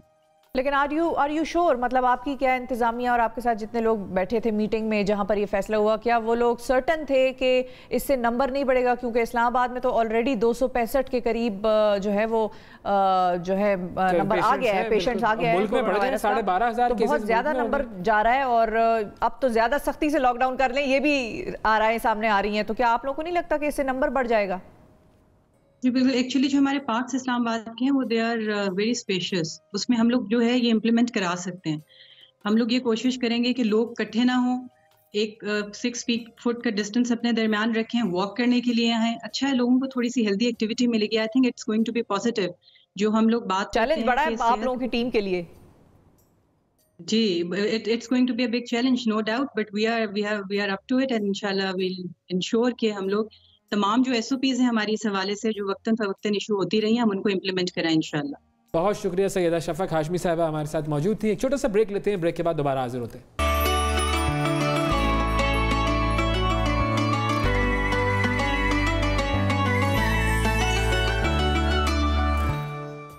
रमज़ान और हम में एक मरतबा फिर खुशामदीद। अब जो सेगमेंट है वो सेगमेंट है कि जिसमें मैं तो बिल्कुल ही खामोश हो जाता हूँ, क्योंकि खाना बनाने की बात होती है जो बनाने तक महदूद रहती है, दिखाने की बात होती है दिखाने तक महदूद रहती है, खिलाने तक पहुँचती नहीं है। तो अब आप बताइए हम कहाँ जा रहे हैं? हम जा रहे हैं नाजरीन कराची। आयशा हमारे साथ हैं, शेफ आयशा हैं। अस्सलाम वालेकुम। वालेकुम सलाम, अस्सलाम वालेकुम। जी आयशा, ये एक तो ये इनका स्टाइल बड़ा अच्छा है इस्लामाबाद में। बिल्कुल ठीक, अल्लाह का शुक्र, बहुत ज़बरदस्त हाल है हमारा। कराची की बताएं, कराची की सूरत हाल बताएं। जी, कराची की सूरत हाल तो बहुत ही गर्मी है शदीद। आज मैं निकली थी, पूरा दिन चीज़ें ढूंढती रही, फिर मैंने सोचा कि वाकई यहाँ तो चीज़ें नहीं मिल रही, तो फिर मैं अपने अफ्तार मज़ेदार किचन में ऐसी रेसिपीज़ लेके आती हूँ जो बहुत आसानी से आपके अपने ही घर से चीज़ें मिल जाएँ और आप वो रेसिपी अपने दस्तरखान पे बना के अफ्तार करें। नहीं, हमारे अपने घर से कैसे चीजें मिल जाए, हमने कोई तकीरअंदोज़ी थोड़ी की हुई है। बताएं, देखते हैं कि ये वाली चीजें हमारे घर में मौजूद है या नहीं। आलू, प्याज, हरा धनिया, पुदीना, हरी मिर्ची तो हर घर में पाई जाती हैं, हर घर में मिल जाती हैं आसानी से। आज क्या पका रही हैं आप? तो आज नहीं पूछेंगे? हाँ, ये सवाल है ना, सबसे अहम सवाल है कि आज क्या बना रही हूँ। वो वैसे करते हैं ना, वो सवाल वैसे जी, बहुत ही खास। जी, ये है नूडल्स आलू के साथ पकोड़े बना रही हूँ। बॉल्स बनाऊंगी मैं इसके और इसके पकोड़े तैयार करूंगी। नूडल्स और आलू के पकौड़ों का मिक्सचर है ये? जी, ये भी फिर वही आपने चाइनीज और पाकिस्तानी को मिक्स कर दिया?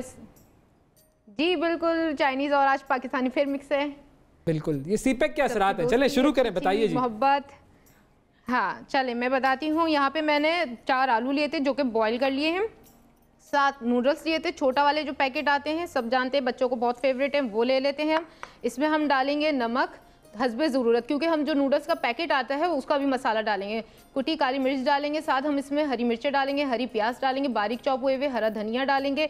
और फिर हम जब इसका बेसन बनाएंगे उसमें नमक, मिर्चें, मीठा खाने का सोडा 1 चुटकी और ओरिगानो लीफ डालेंगे, ताकि इससे एक चाइनीज़ अच्छा सा जो लुक आता है हम चाइनीज़ खानों में डालते हैं वो टेस्ट आए। तो स्टार्ट करते हैं हम अपनी। पहले मैं एक मिक्सिंग बॉल लाती हूँ। ये इसमें हम बॉईल किए हुए आलू डाल देते हैं। इसे मैश कर लिया था बॉईल करने के बाद। इसे में हम अपने बॉईल किए हुए नूडल्स ऐड कर देंगे। फिर से अच्छी तरह मिक्स करेंगे, तमाम मसाले डाल के इसके बॉल्स बनाएंगे। फिर से कोट करेंगे हम बेसन में और फिर हम इसे फ्राई करेंगे मिज़ान कुकिंग ऑयल में।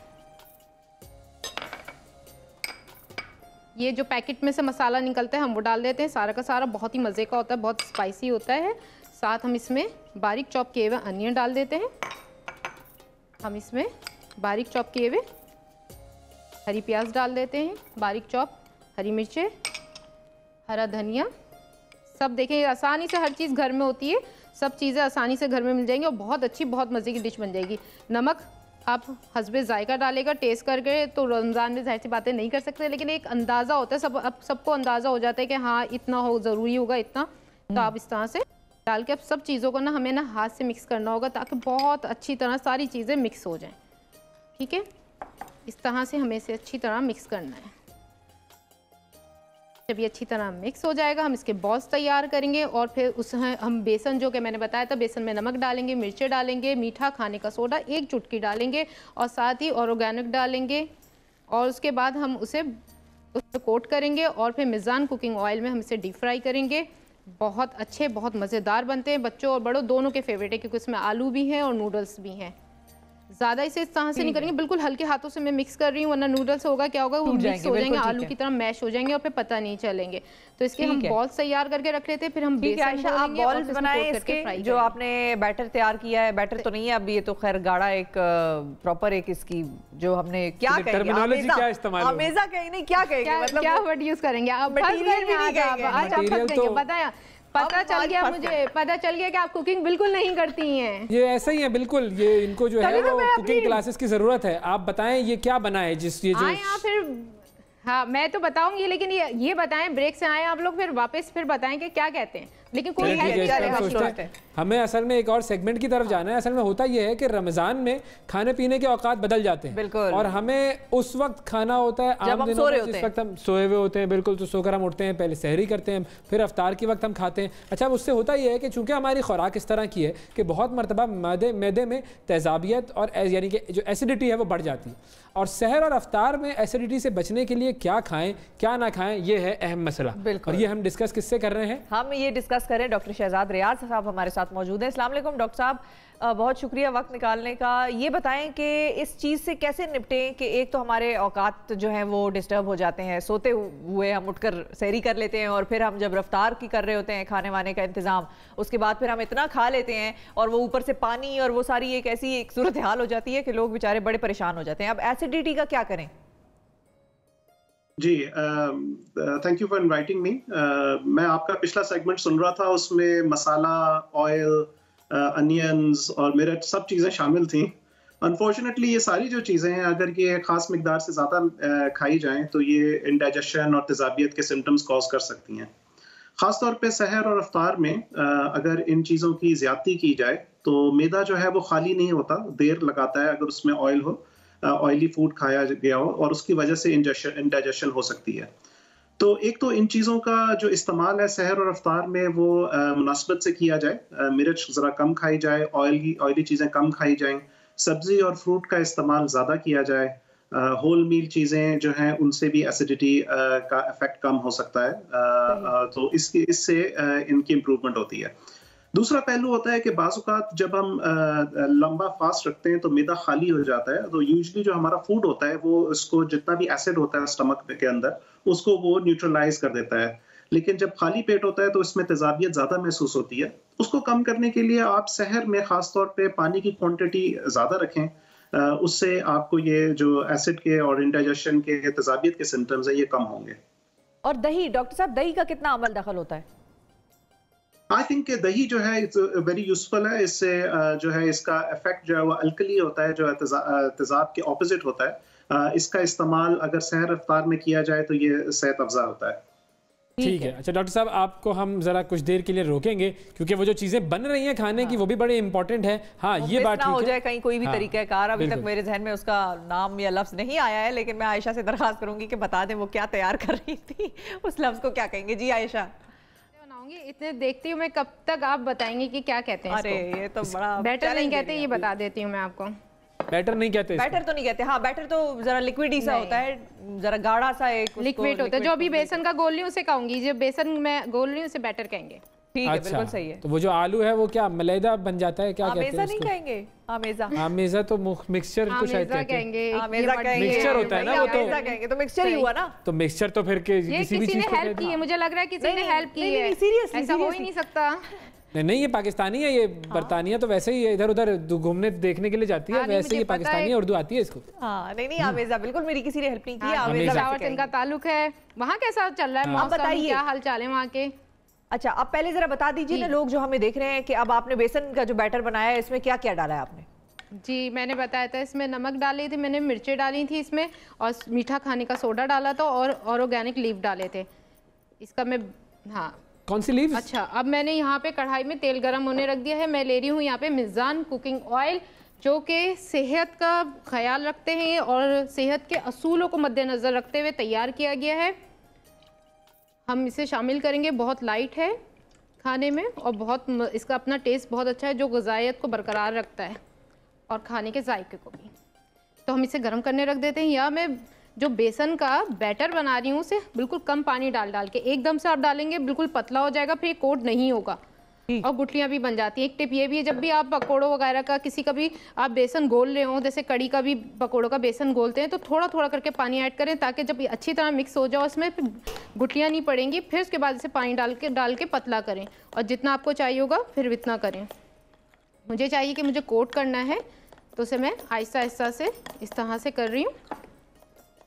फिर मैं बॉल्स तैयार किए थे, ये मैंने थोड़े से बॉल्स तैयार कर लिए। इस साइज़ के भी आप कर सकते हैं, इससे बड़े साइज़, इससे छोटे साइज़, या आप पे डिपेंड करता है। ठीक है, ये इस तरह से अच्छी तरह मिक्स करके हमने इसे बैटर तैयार कर लिया। ये तैयार हो गया, देखें ये कितना गाढ़ा है। ठीक है, अब आप जरा हमें बताएं ना किस तरह से कोट करेंगी। अभी ज़रा थोड़ा सा ऑयल मेरा इतना गर्म नहीं हुआ है। अभी आप ब्रेक पे जाएंगे, या फिर अभी सामने आपके एक दिखा दूं मैं? ये आप अगर हम ठंडे ऑयल में डालते हैं ना कोई भी चीज, तो वो ना तेल जो है वो एब्जॉर्ब कर लेता है। हम वेट करते हैं, हम डॉक्टर साहब की तरफ चले जाते हैं, जब तक थोड़ा सा हम एक आधा सवाल कर लेते हैं। बिल्कुल। अच्छा डॉक्टर साहब, ये बताइए कि अगर किसी को ये एसिडिटी का प्रॉब्लम हो और वो रमज़ान के रोज़े जब रख रहा हो, तो उसको फिर ऐसी क्या चीज़ें हैं, ऐसी क्या एहतियात है जो करनी चाहिए? देखिए, मेरा ख्याल है कि एक तो वो इंग्लिश में कहते हैं हरीज वरीज एंड करीज, यानी कि ज्यादा सोच विचार, ज्यादा परेशानी करने से, ज्यादा जल्दबाजी में चीजें करने से और ज्यादा मिर्च वाली चीजें खाने से ये तेजाबियत होती है। तो ये तो गोल्डन रूल है मेरे ख्याल में, अगर रमजान ना भी हो तो बंदे को ये चीजें अवॉइड करनी चाहिए। रमजान के हवाले से मेरा ख्याल है कि अगर बंदा अपना खास तौर पे जो इफ्तार का खाना है उसको थोड़ा स्प्रेड आउट कर ले, बनिस्बत ये कि फौरन ही सब कुछ जो चीजें हैं वो इकट्ठी खा ले इफ्तार के फौरन बाद, आई थिंक वक्फा दे के करे, तो दैट विल उसके जो सिम्टम्स हैं वो इससे इम्प्रूव होंगे। और दूसरा ये कि खाने के फौरन बाद लेटना नहीं चाहिए, सोना नहीं चाहिए, उसमें थोड़ा सा वक्फा होना चाहिए। आपके जो सोने में और खाने में कम से कम 2 घंटे का फर्क होना चाहिए। ठीक है। अच्छा, और डॉक्टर साहब, क्या हम ये भी कह सकते हैं कि जब हम अफ्तारी कर लेते हैं तो जाहिर है उसके बाद मगरिब की नमाज होती है, फिर उसके बाद इशा पढ़ते हैं और फिर तरावी, तो ये चीज़ हमें एक एड ऑन बेनिफिट दे देती है कि भाई एक तरह से हमारी खाने के बाद वर्जिश भी हो गई?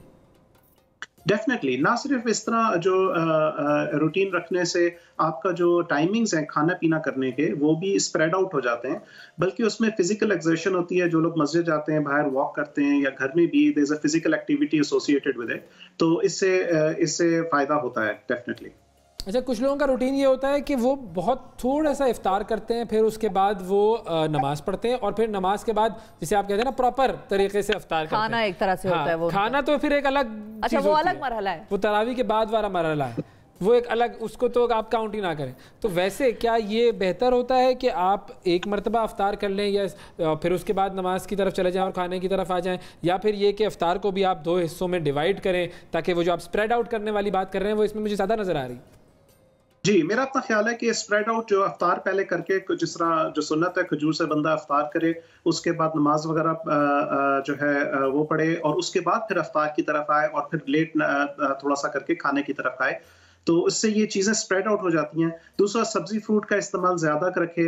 ऑयली चीज़ें जो हैं मेरा ख्याल है कि ये खाने में कोई खाना चाहिए, क्योंकि इसमें मतलब जायका होता है इन चीज़ों में, लेकिन ये है कि एक हिसाब से इसकी जो क्वांटिटी है वो बहुत इंपॉर्टेंट है।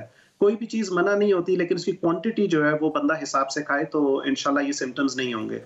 सही। हम जरा ये क्वांटिटी पर आपसे आते हैं जरा कि कितनी होनी चाहिए ये क्वांटिटी लोगों को, क्योंकि जब तक स्पेसिफिकली नाम बताया जाए तो हमारे लोग फिर कहते हैं कि समझ नहीं ना आती, हर एक के लिए क्वांटिटी अलग अलग होती है। ठीक है, आयशा की तरफ चलते हैं, देखते हैं जी आयशा क्या आपका जो मामला था वो ऑयल गर्म हो गया? ये बॉल्स की तरह बना लिया मैंने जी, बिल्कुल गर्म हो गया है। अब मैं इसे बेसन में कोट कर रही हूँ इस तरह से। क्या बात है, ठीक है। कोट करूँगी और इस तरह से इसे गरम गरम ऑयल में शामिल करूँगी। इसे गोल्डन फ्राई करूँगी। इस तरह से सारे बॉल्स डाल लेती हूँ। इसे जब घर में काम करते हैं ना तो पता क्या होता है, हाथों से आराम से काम कर लेती, ईजी। तो यहाँ पर भी आप हाथ इस्तेमाल कर सकती हैं, हाथ आपके अपने ही हैं और खाना भी आपने ही खाना है, हमें तो आप खिलाती नहीं है, तो फिर आप कर लें आप जो मर्जी करना चाह रही हैं। कोई कुछ नहीं कहेगा आपको। आप कह रहे हैं ना ऐसा, क्या कोई कुछ नहीं कहेगा, वरना बहुत कुछ कहेंगे। हाँ सही बात है, अगर मतलब हिफ्ज़ान सेहत के उसूलों को मद्देनजर रखते हुए आप करेंगी तो फिर ठीक रहेगा, वरना फिर मसाइल होंगे। हाँ। अच्छा, ये कितनी देर तक फ्राई होगा? जी लेकिन मैं आते बिल्कुल गोल्डन फ्राई होगा और हम निकाल लेंगे। हाथ आती हूँ मैं, हाथ वॉश करती हूँ, ज़रूरी है सब घर आए, घर से कहीं बाहर जा रहे हैं फ़ौरन घर से आए हैं, हाथ वॉश करें, मुमकिन हो तो शावर लें और अपनी सफाई का ख्याल रखें। बिल्कुल, वैसे ही सफाई जो है वो तो निस्फ ईमान करार दिया गया है ना हमें, तो सबसे अहम चीज़ बिल्कुल हमारे तो निफ्स ईमान था, हमें तो पहले से ही हम वजू करते थे, इसलिए हम 5 वक्त वजू करते थे। बिल्कुल बिल्कुल। और शिफा आप बताएं। मैं क्या बताऊं आपको, आप अपना सवाल मेरे लिए तैयार रखिए। मशहूर ऐसी कोई डिश है पेशावर की तरफ हम जाते हैं। मशहूर पेशावर में ऐसी कौन सी डिश है जो आपको बहुत पसंद है? अच्छा, मुझे तो खैर सब कुछ पसंद है, मैं अल्लाह की नेमतों से कभी इनकार नहीं करती, जो खिलाता है जो खा लेती हूँ। ये तो बस कहती हैं बस खाए जाओ खाए जाओ। बनाती क्या है सबसे अच्छा?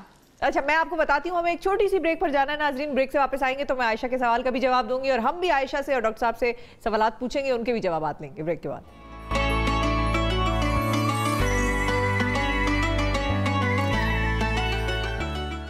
रमज़ान और हम में एक मरतबा फिर खुशामदीद। डॉक्टर साहब आपकी तरफ मैं आऊँगा।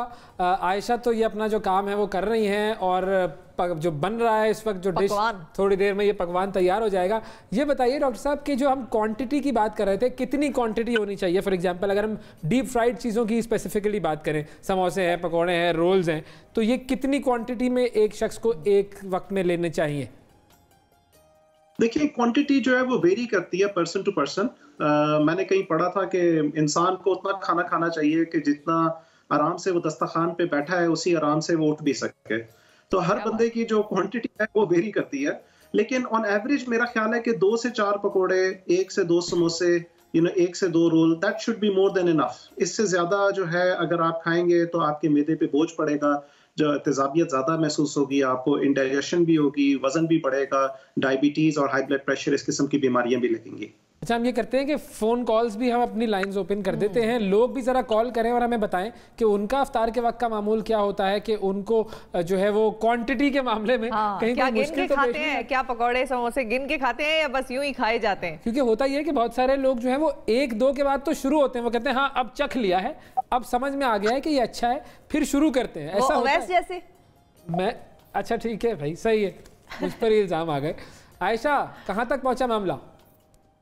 जी बिल्कुल तैयार हो गए। यहाँ पे मैंने फ्राई कर लिया, लेकिन एक यहाँ फरमाइश आई थी कि ना इसे कि और दूसरी शेप में भी बना सकते हैं, जैसे कि शामी कबाब होते हैं, तो अब मैंने ये वाली शेप उनकी फरमाइश पे बनाई है, आप देख सकते हैं शामी कबाब की तरह, और फिर से कोट कर दिया मैंने बेसन में।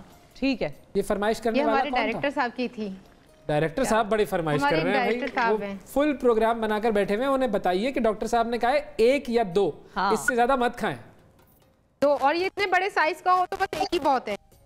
हाँ बस ये आप अपने हाथ से 10-12 लोग खा सकते हैं, अपने हाथ से बांटिएगा। बहुत ही क्रिस्पी और खस्ता से बने हुए। बिल्कुल, मैं बांटूंगी आज ना। तो अगर मैं इसे टाइम है तो रिकैप कर दूं रेसिपी? जी कर दीजिए। हाँ, यहाँ पे मैंने 4 बॉयल आलू लिए थे और साथ मैंने जो नूडल्स का पैकेट आता है 2 वो पैकेट लिए थे, उसे बॉयल कर लिया था। उसमें मैंने शामिल किया नमक हस्बे जायका टेस्ट करके, क्योंकि हमने जो पैकेट में जो नूडल्स के एक मसाला होता है वो भी शामिल किया था। फिर उसमें मैंने कुटी काली मिर्चें डाली हैं और फिर उसके बाद मैंने जितना भी हरा मसाला था मेरे पास कटा हुआ, हरी मिर्चें थी उसमें और हरी प्याज थी उसमें, हरा धनिया था और चॉप किए हुए जो आमलेट में हम अमूमन डालते हैं प्याज, वो शामिल किए। उन सबको हमने अच्छी तरह मिक्स किया और उसको डो बना ली, गोल गोल से हमने उसके बॉल्स बनाए और फिर हमने बेसन जो कि उसमें नमक डाला था, मिर्चें डाली थी, मीठा खाने का सोडा 1 चुटकी वो डाला था हमने और साथ ही ओरिगानो लीफ डाले थे। उसे डाल के हमने थोड़ा थोड़ा पानी ऐड किया और फिर उसे का एक अच्छा सा हमने बेसन गोल लिया ताकि कि हम जब इसमें डीप करें तो वो फैले ना जाके। अब हमारी कढ़ाई पे आप देख रहे होंगे कि बेसन इधर उधर छोटे छोटे टुकड़े नहीं हो रहे। फिर हमने उसे कोट करके इसे फ्राई कर लिया और ये हमारे तैयार हो गए हैं आज नूडल्स आलू पकौड़ा। नूडल आलू पकौड़ा जी हमारा तैयार हो गया और हमारे साथ कॉलर भी तैयार हो गए हैं बिल्कुल बात करने को, वो तैयार बैठे हैं अपना सब। वो अजीम साहब है हमारे साथ इस्लामाबाद से। अजीम अस्सलाम वालेकुम। अस्सलाम जी, मैडम खैरियत से हैं? अल्हम्दुलिल्लाह ठीक ठाक। रमजान मुबारक हो सबसे पहले तो आपको, बताइए। आप सबको मुबारक हो जी। डॉक्टर साहब फरमा रहे थे कि अफ्तारी लाइट करनी चाहिए। मैं अफ्तारी का मामूल मेरा ऐसा है कि मैं दूध का 1 गिलास, नीम गर्म और 5 खजूरें, कितनी खजूरें मैं अफ्तारी करता हूँ। उसके बाद मैं नमाज पढ़ता हूँ जी, और उसके बाद फिर मैं फ्रूट चाट खाता हूँ जी। अच्छा, क्या बात है, और वाह जबरदस्त। और उसके तकरीबन आधे घंटे बाद चाय के 1 कप के साथ 3 या 4 पकौड़े, बस। ठीक है, गुड। डॉक्टर साहब आपने सुनी ये जो आपने इफ्तार का जो मेन्यू सुना है, इसके बारे में क्या कहेंगे, कितना हेल्दी है ये? आई थिंक देखिए इसमें जो हेल्दी चीजें हैं वो ऑब्वियसली क्वांटिटी पानी की काफी पी रहे हैं, ये मिल्क पी रहे हैं, फ्रूट खा रहे हैं, ये सारी बहुत ही हेल्दी चीजें। खजूरें इटसेल्फ आर क्वाइट हेल्दी, लेकिन खजूर हैवी डाइट है। मेरा ख्याल है कि 5 खजूरें थोड़ी सी depending on the size of it थोड़ी ज्यादा शायद हो, लेकिन अदर देन दैट अभी रोजे शुरू के हैं ना, जज्बाती हो गए होंगे लोग, हो जाते हैं ऐसे शुरुआत के रोजों में जज्बाती पना ज्यादा होता है। आहिस्ता आहिस्ता फिर उनको जब वजन चढ़ता हुआ नजर आएगा तो फिर उनको एहसास होगा कि भाई ये तो खजूर 5 से क्या 1 पर आ जाओ डायरेक्ट। अच्छा, वैसे खजूर की जो न्यूट्रिशनल वैल्यू है वो तो बहुत ज्यादा है। अगर आप दिन में 3-4 खजूरें खा लें तो वो पूरे दिन की न्यूट्रिशनल जो आपकी जरूरियात होती है वो पूरी कर देती है। बिल्कुल, काफी डेंस होती है इसके अंदर जो न्यूट्रिशनल वैल्यू है। पुराने मतलब हजूर के जमाने में तो लोग 1 खजूर 2 खजूर खा के पूरी जंगें लड़ते थे, तो मेरा ख्याल है कि 5 खजूरों में जो अमाउंट ऑफ एनर्जी है वो काफी ज्यादा है होगी, तो इसको अगर थोड़ा सा ये कट डाउन कर लें, अदर देन दैट इनकी डाइट अच्छी है। बेहतरीन, जबरदस्त। तो अब अगर कोई और कॉलर है तो उनसे बात करें। अहमद इस्लामाबाद से, अस्सलाम वालेकुम। जी अस्सलाम वालेकुम, कैसे हैं आप? कैसे हैं अहमद साहब, ठीक ठाक हैं आप? क्या आपके इफ्तार का शेड्यूल होता है? बहुत अच्छी ट्रांसमिशन जा रही है आपकी, बहुत थैंक यू जी। दुआओं में याद रखते रहे, हमें बस दुआ करते रहे कि अच्छी चलती रहे। नहीं, बहुत अच्छी बेहतरीन जबरदस्त चल रही है। अच्छा, तो बताइए आपका जो है इफ्तार में मेन्यू क्या होता है? बस ही खजूरें, दूध, उसके अलावा मिल्क शेक हो गया, कुछ थोड़ा बहुत कोई टैंग वगैरह, उसके बाद खाना कुछ लाइट से खाना लिया, फिर नमाज पढ़ी और नमाज के बाद दोबारा कोई फ्रूट चाट खा लिया या खाना खा लिया दोबारा। बड़ी कोई हेल्दी आज कॉलर्स हमें कॉल कर रहे हैं। कोई ऐसा नहीं है जो ये कहे कि मैं तो समोसे पकोड़ों के साथ जो है वो जंग लड़ता हूँ जाकर और दिल चाहता है मेरा कि उन्हें दुश्मन के फौजियों की तरह खत्म कर दूं। ऐसा कोई कॉलर नहीं आ रहा आज। लेकिन नहीं डॉक्टर साहब, साथ में मुझे एक और माइंड में क्वेश्चन आया कि डॉक्टर साहब ये बताएं कि अब 30 के 30 रोजे जब हम अफ्तारी और सहरी कर रहे होते हैं तो बहुत लोग सहरी में जो है वो पराठे और अंडे वो तो चलें ठीक है खाते हैं, उन्होंने पूरा दिन उस पर गुजारना होता है। जब अफ्तारी की तरफ हम आएँ तो कितने दिनों बाद हमें आप ये सजेस्ट करेंगे कि हम रोज़ाना हम ना खाएँ ये फ्राइड चीज़ें जिस तरह पकौड़े हो गए, समोसे हो गए, बीच में गैप कितने दिनों का होना चाहिए? देखिए अगेन इसमें कोई हार्ड एंड फास्ट रूल तो नहीं है, लेकिन ज़्यादा जो हेल्थी है अप्रोच जिस तरह आपके सेकंड कॉलर की थी कि वो अफ्तारी में खाना खा रहे थे, ये खास तौर पे जब अफ्तारियाँ जो गर्मियों की अफ्तारियाँ हैं जिसमें जो 7 बजे के बाद के करीब होती हैं अफ्तारियाँ, तो ये काफ़ी हेल्दी अप्रोच है। मेरा ख्याल है कि अफ्तार की जो चीज़ें हैं जिसमें पकोड़े और तली हुई चीज़ें हैं ये हस्बे जायका बंदा खा ले फॉर मुँह के जायके के लिए, लेकिन ये है कि इससे पेट ना भरा जाए और दिल नहीं भरता ना, पेट तो भर जाता है, दिल नहीं भरता। अच्छा, कैसे ये हेल्दी एक्टिविटी तो है, ये बाज़ औक़ात मजबूरी एक्टिविटी भी बन जाती है कि ये इफ्तार के वक्त खाना खा लेते हैं, क्योंकि बहुत घरों में बेगमात या ख़वातीन ऐसी होती है वो बनाती नहीं है, वो कहते हैं भाई मैं एक ही बनाऊंगी, अब क्या अलग अलग तुम्हारे लिए इफ्तारी भी बनाऊं फिर खाना भी बनाऊं, अय्याशी लगाई हुई है तुमने तो वो एक ही चीज़ बनाती हैं और कहती है बस यही खाओ। तो ये मजबूरन एक्टिविटी भी होती है, ये उनको अपने खावंदों की सेहत का ख्याल होता है, इस वजह से वो करती हैं इस तरह। ठीक है। अच्छा आयशा आपकी तरफ हम आते हैं, एक और कॉलर है हमारे साथ। अस्सलाम वालेकुम। वालेकुम सलाम जी, क्या हाल है? हाफिज इस्माइल साहब कसूर से बात कर रहे हैं, कैसे हैं आप? अल्हम्दुलिल्लाह ठीक ठाक। जी बताइए, रमजान अफ्तार का मेन्यू क्या खाते हैं, किस तरह रोजा खोलते हैं? इफ्तार का भाजी मेन्यू है, हम तो मिल्क शेक बनाते हैं खजूर का, बस वही पीकर और नमाज के बाद उबाला हुआ पानी होता है, उसके बाद तरावियों की तैयारी कर लेता हूँ, तरावियाँ पढ़ाने चला जाता हूँ। फिर माशाल्लाह आप तरावी पढ़ाते हैं, माशाल्लाह ये तो बड़ी बहुत माशाल्लाह सादत की बात है, एजाज़ की बात है। हाफिज़ हैं वो, जो अल्लाह ताला के जो कुरान है, जो कलाम है वो आपके सीने में है, तो वो जिस मस्जिद में आप पढ़ा रहे हैं वहाँ पर वो सारे आप लोगों ने रूल्स जो है वो उनको मद्देनज़र रखा हुआ है, 6-6 फीट के फासले से और मास्क वगैरह पहन कर सारी एहतियाती तदाबीर ज़रूरी हैं वहाँ पर हो रही हैं? अरे तो जी उनकी तो कॉल ही डिस्कनेक्ट हो गई भाई, ये तो बड़ा अहम सवाल किया था मैंने और ये डिस्कनेक्ट हो गई कॉल। चले ठीक है।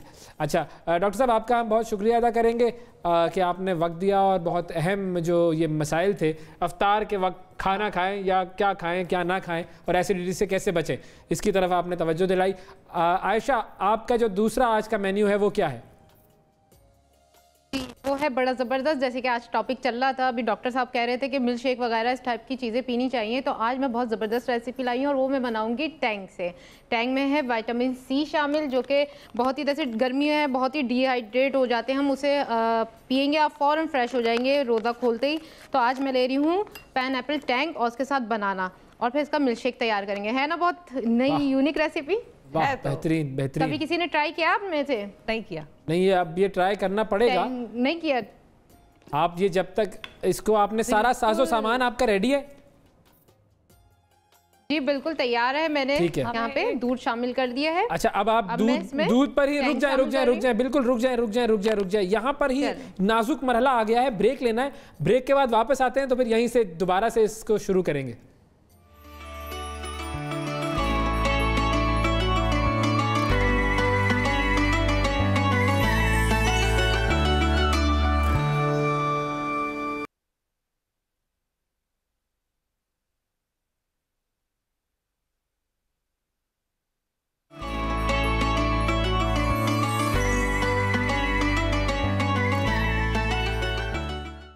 रमज़ान और हम में खुशामदीद चलते हैं कराची और देखते हैं कि आयशा जो है वो अपना मिल्क शेक बना रही थी। क्या सूरत हाल है मिल्क शेक की आयशा? जी बिल्कुल, मैं बना रही थी पाइनएप्पल टैंग और बनाना का मिल्क शेक। तो यहाँ मैंने लिया है टैंग जो कि पाइनएप्पल फ्लेवर का है, इनके 6 फ्लेवर हैं और जो बहुत ही ज़बरदस्त है इनके, और नया फ्लेवर जो आपको और किसी इसमें नहीं मिलेगा वो है एप्पल फ्लेवर। मुझे खुद है कि मैं जल्दी से ना रोज़ा अफ्तार करूँ एप्पल का, लेकिन आज मैं बना रही हूँ पाइनएप्पल बनाना शेक। तो मैंने दूध तो डाल दिया था, अब मैं इसमें 4 खाने के चम्मच के बराबर पाइनएप्पल टैंग डालूंगी, साथ में बनाना डालूंगी। ये कितने रुपए के मिल रहे हैं दर्जन कराची में? और इसमें मैं 100 रुपए 100 से 120। अच्छा जी, अच्छा 120 कहती है। हाँ, इस्लामाबाद में तो होते ही हैं महंगे। थोड़ी सी मैंने शुगर ऐड कर दी है, और जो गर्मी है तो जाहिर सी बात है ठंडी ठंडी इसमें बर्फ ऐड करेंगे। ठंडी बर्फ है, ये इन्होंने बड़ा एक पॉइंट कर दिया कि ठंडी बर्फ आपने ऐड की है इसमें आयशा। जी मतलब ठंडा में आयशा पता था, मैंने सोचा कि बोल दिया मैंने, लेकिन जी देखिए आयशा ओवैस को हमने यहाँ पर रखा हुआ है, वो पकड़ लेते हैं ऐसी चीजें, उनको हमने बिठाया ही इसलिए कि वो ऐसी बातें पकड़ लिया करें कि अभी पकड़ने वाले हैं। हाँ, ये आपको भी एहसास होने लग गया। मुझे भी दूसरे दिन उनके साथ जब प्रोग्राम में और ठंडी कर दी। हाँ, पकड़ में आ गई थी वैसे। जब आप ये पिएंगे तो ठंड पड़ जाएगी आपको। जी बिल्कुल।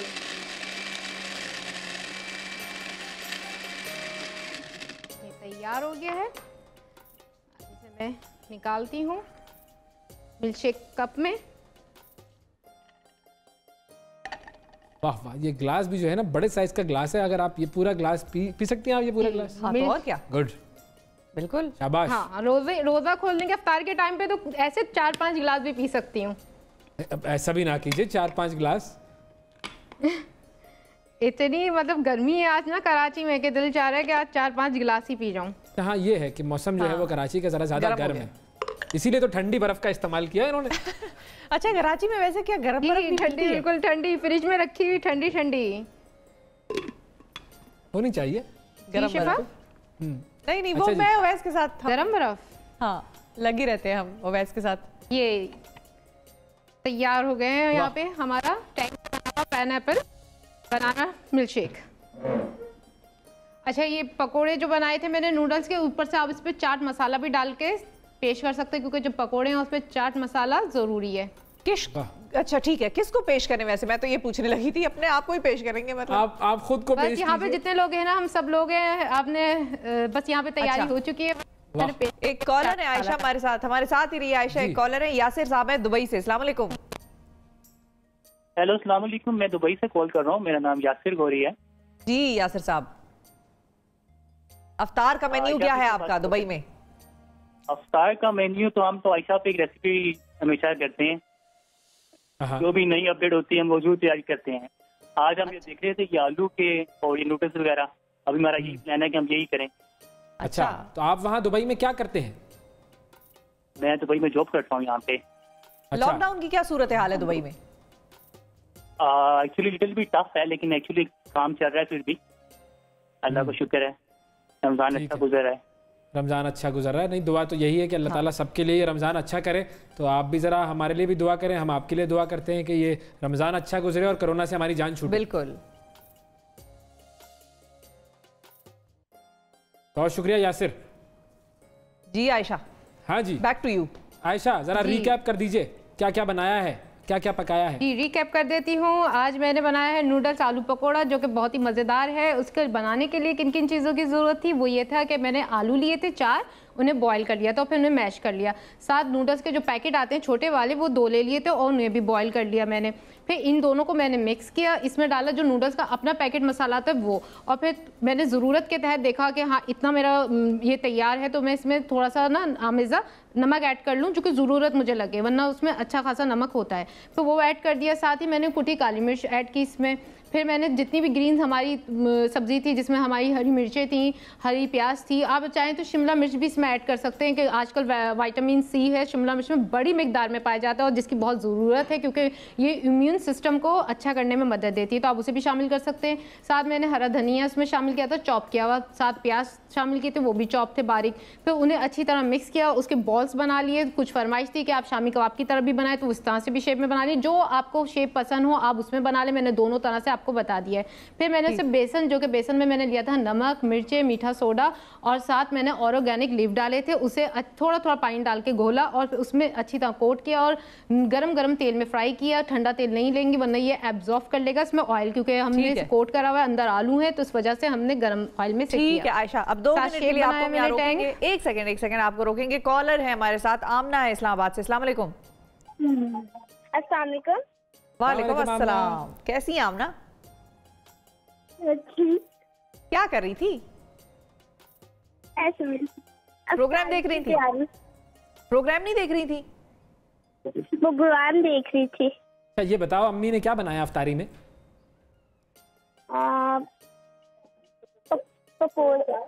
पकोड़ा। अच्छा। My mother made in अफ्तारी पकोड़े। It is my second रोजा। अरे माशाल्लाह, सेकंड रोजा रखा है आज तो आमना ने। आमना बहुत मुबारक हो। दुआ करनी है आमना, ठीक है? रोजा अफ्तार करते हुए हमारे लिए और पाकिस्तान के लिए बहुत सारी दुआएं करनी है। Thank you. अच्छा जी, तो ये तो बड़ी ज़बरदस्त कॉलर हो गई हमारी। अब आयशा ने हमें रेसिपीज़ भी बता दी हैं। अब चूंकि इस्लामाबाद में इफ्तार का वक्त होने वाला है, तो हम इजाज़त लेते हैं अपने नाजरीन से कुछ देर के लिए और इस्लामाबाद के इफ्तार की तरफ चलते हैं।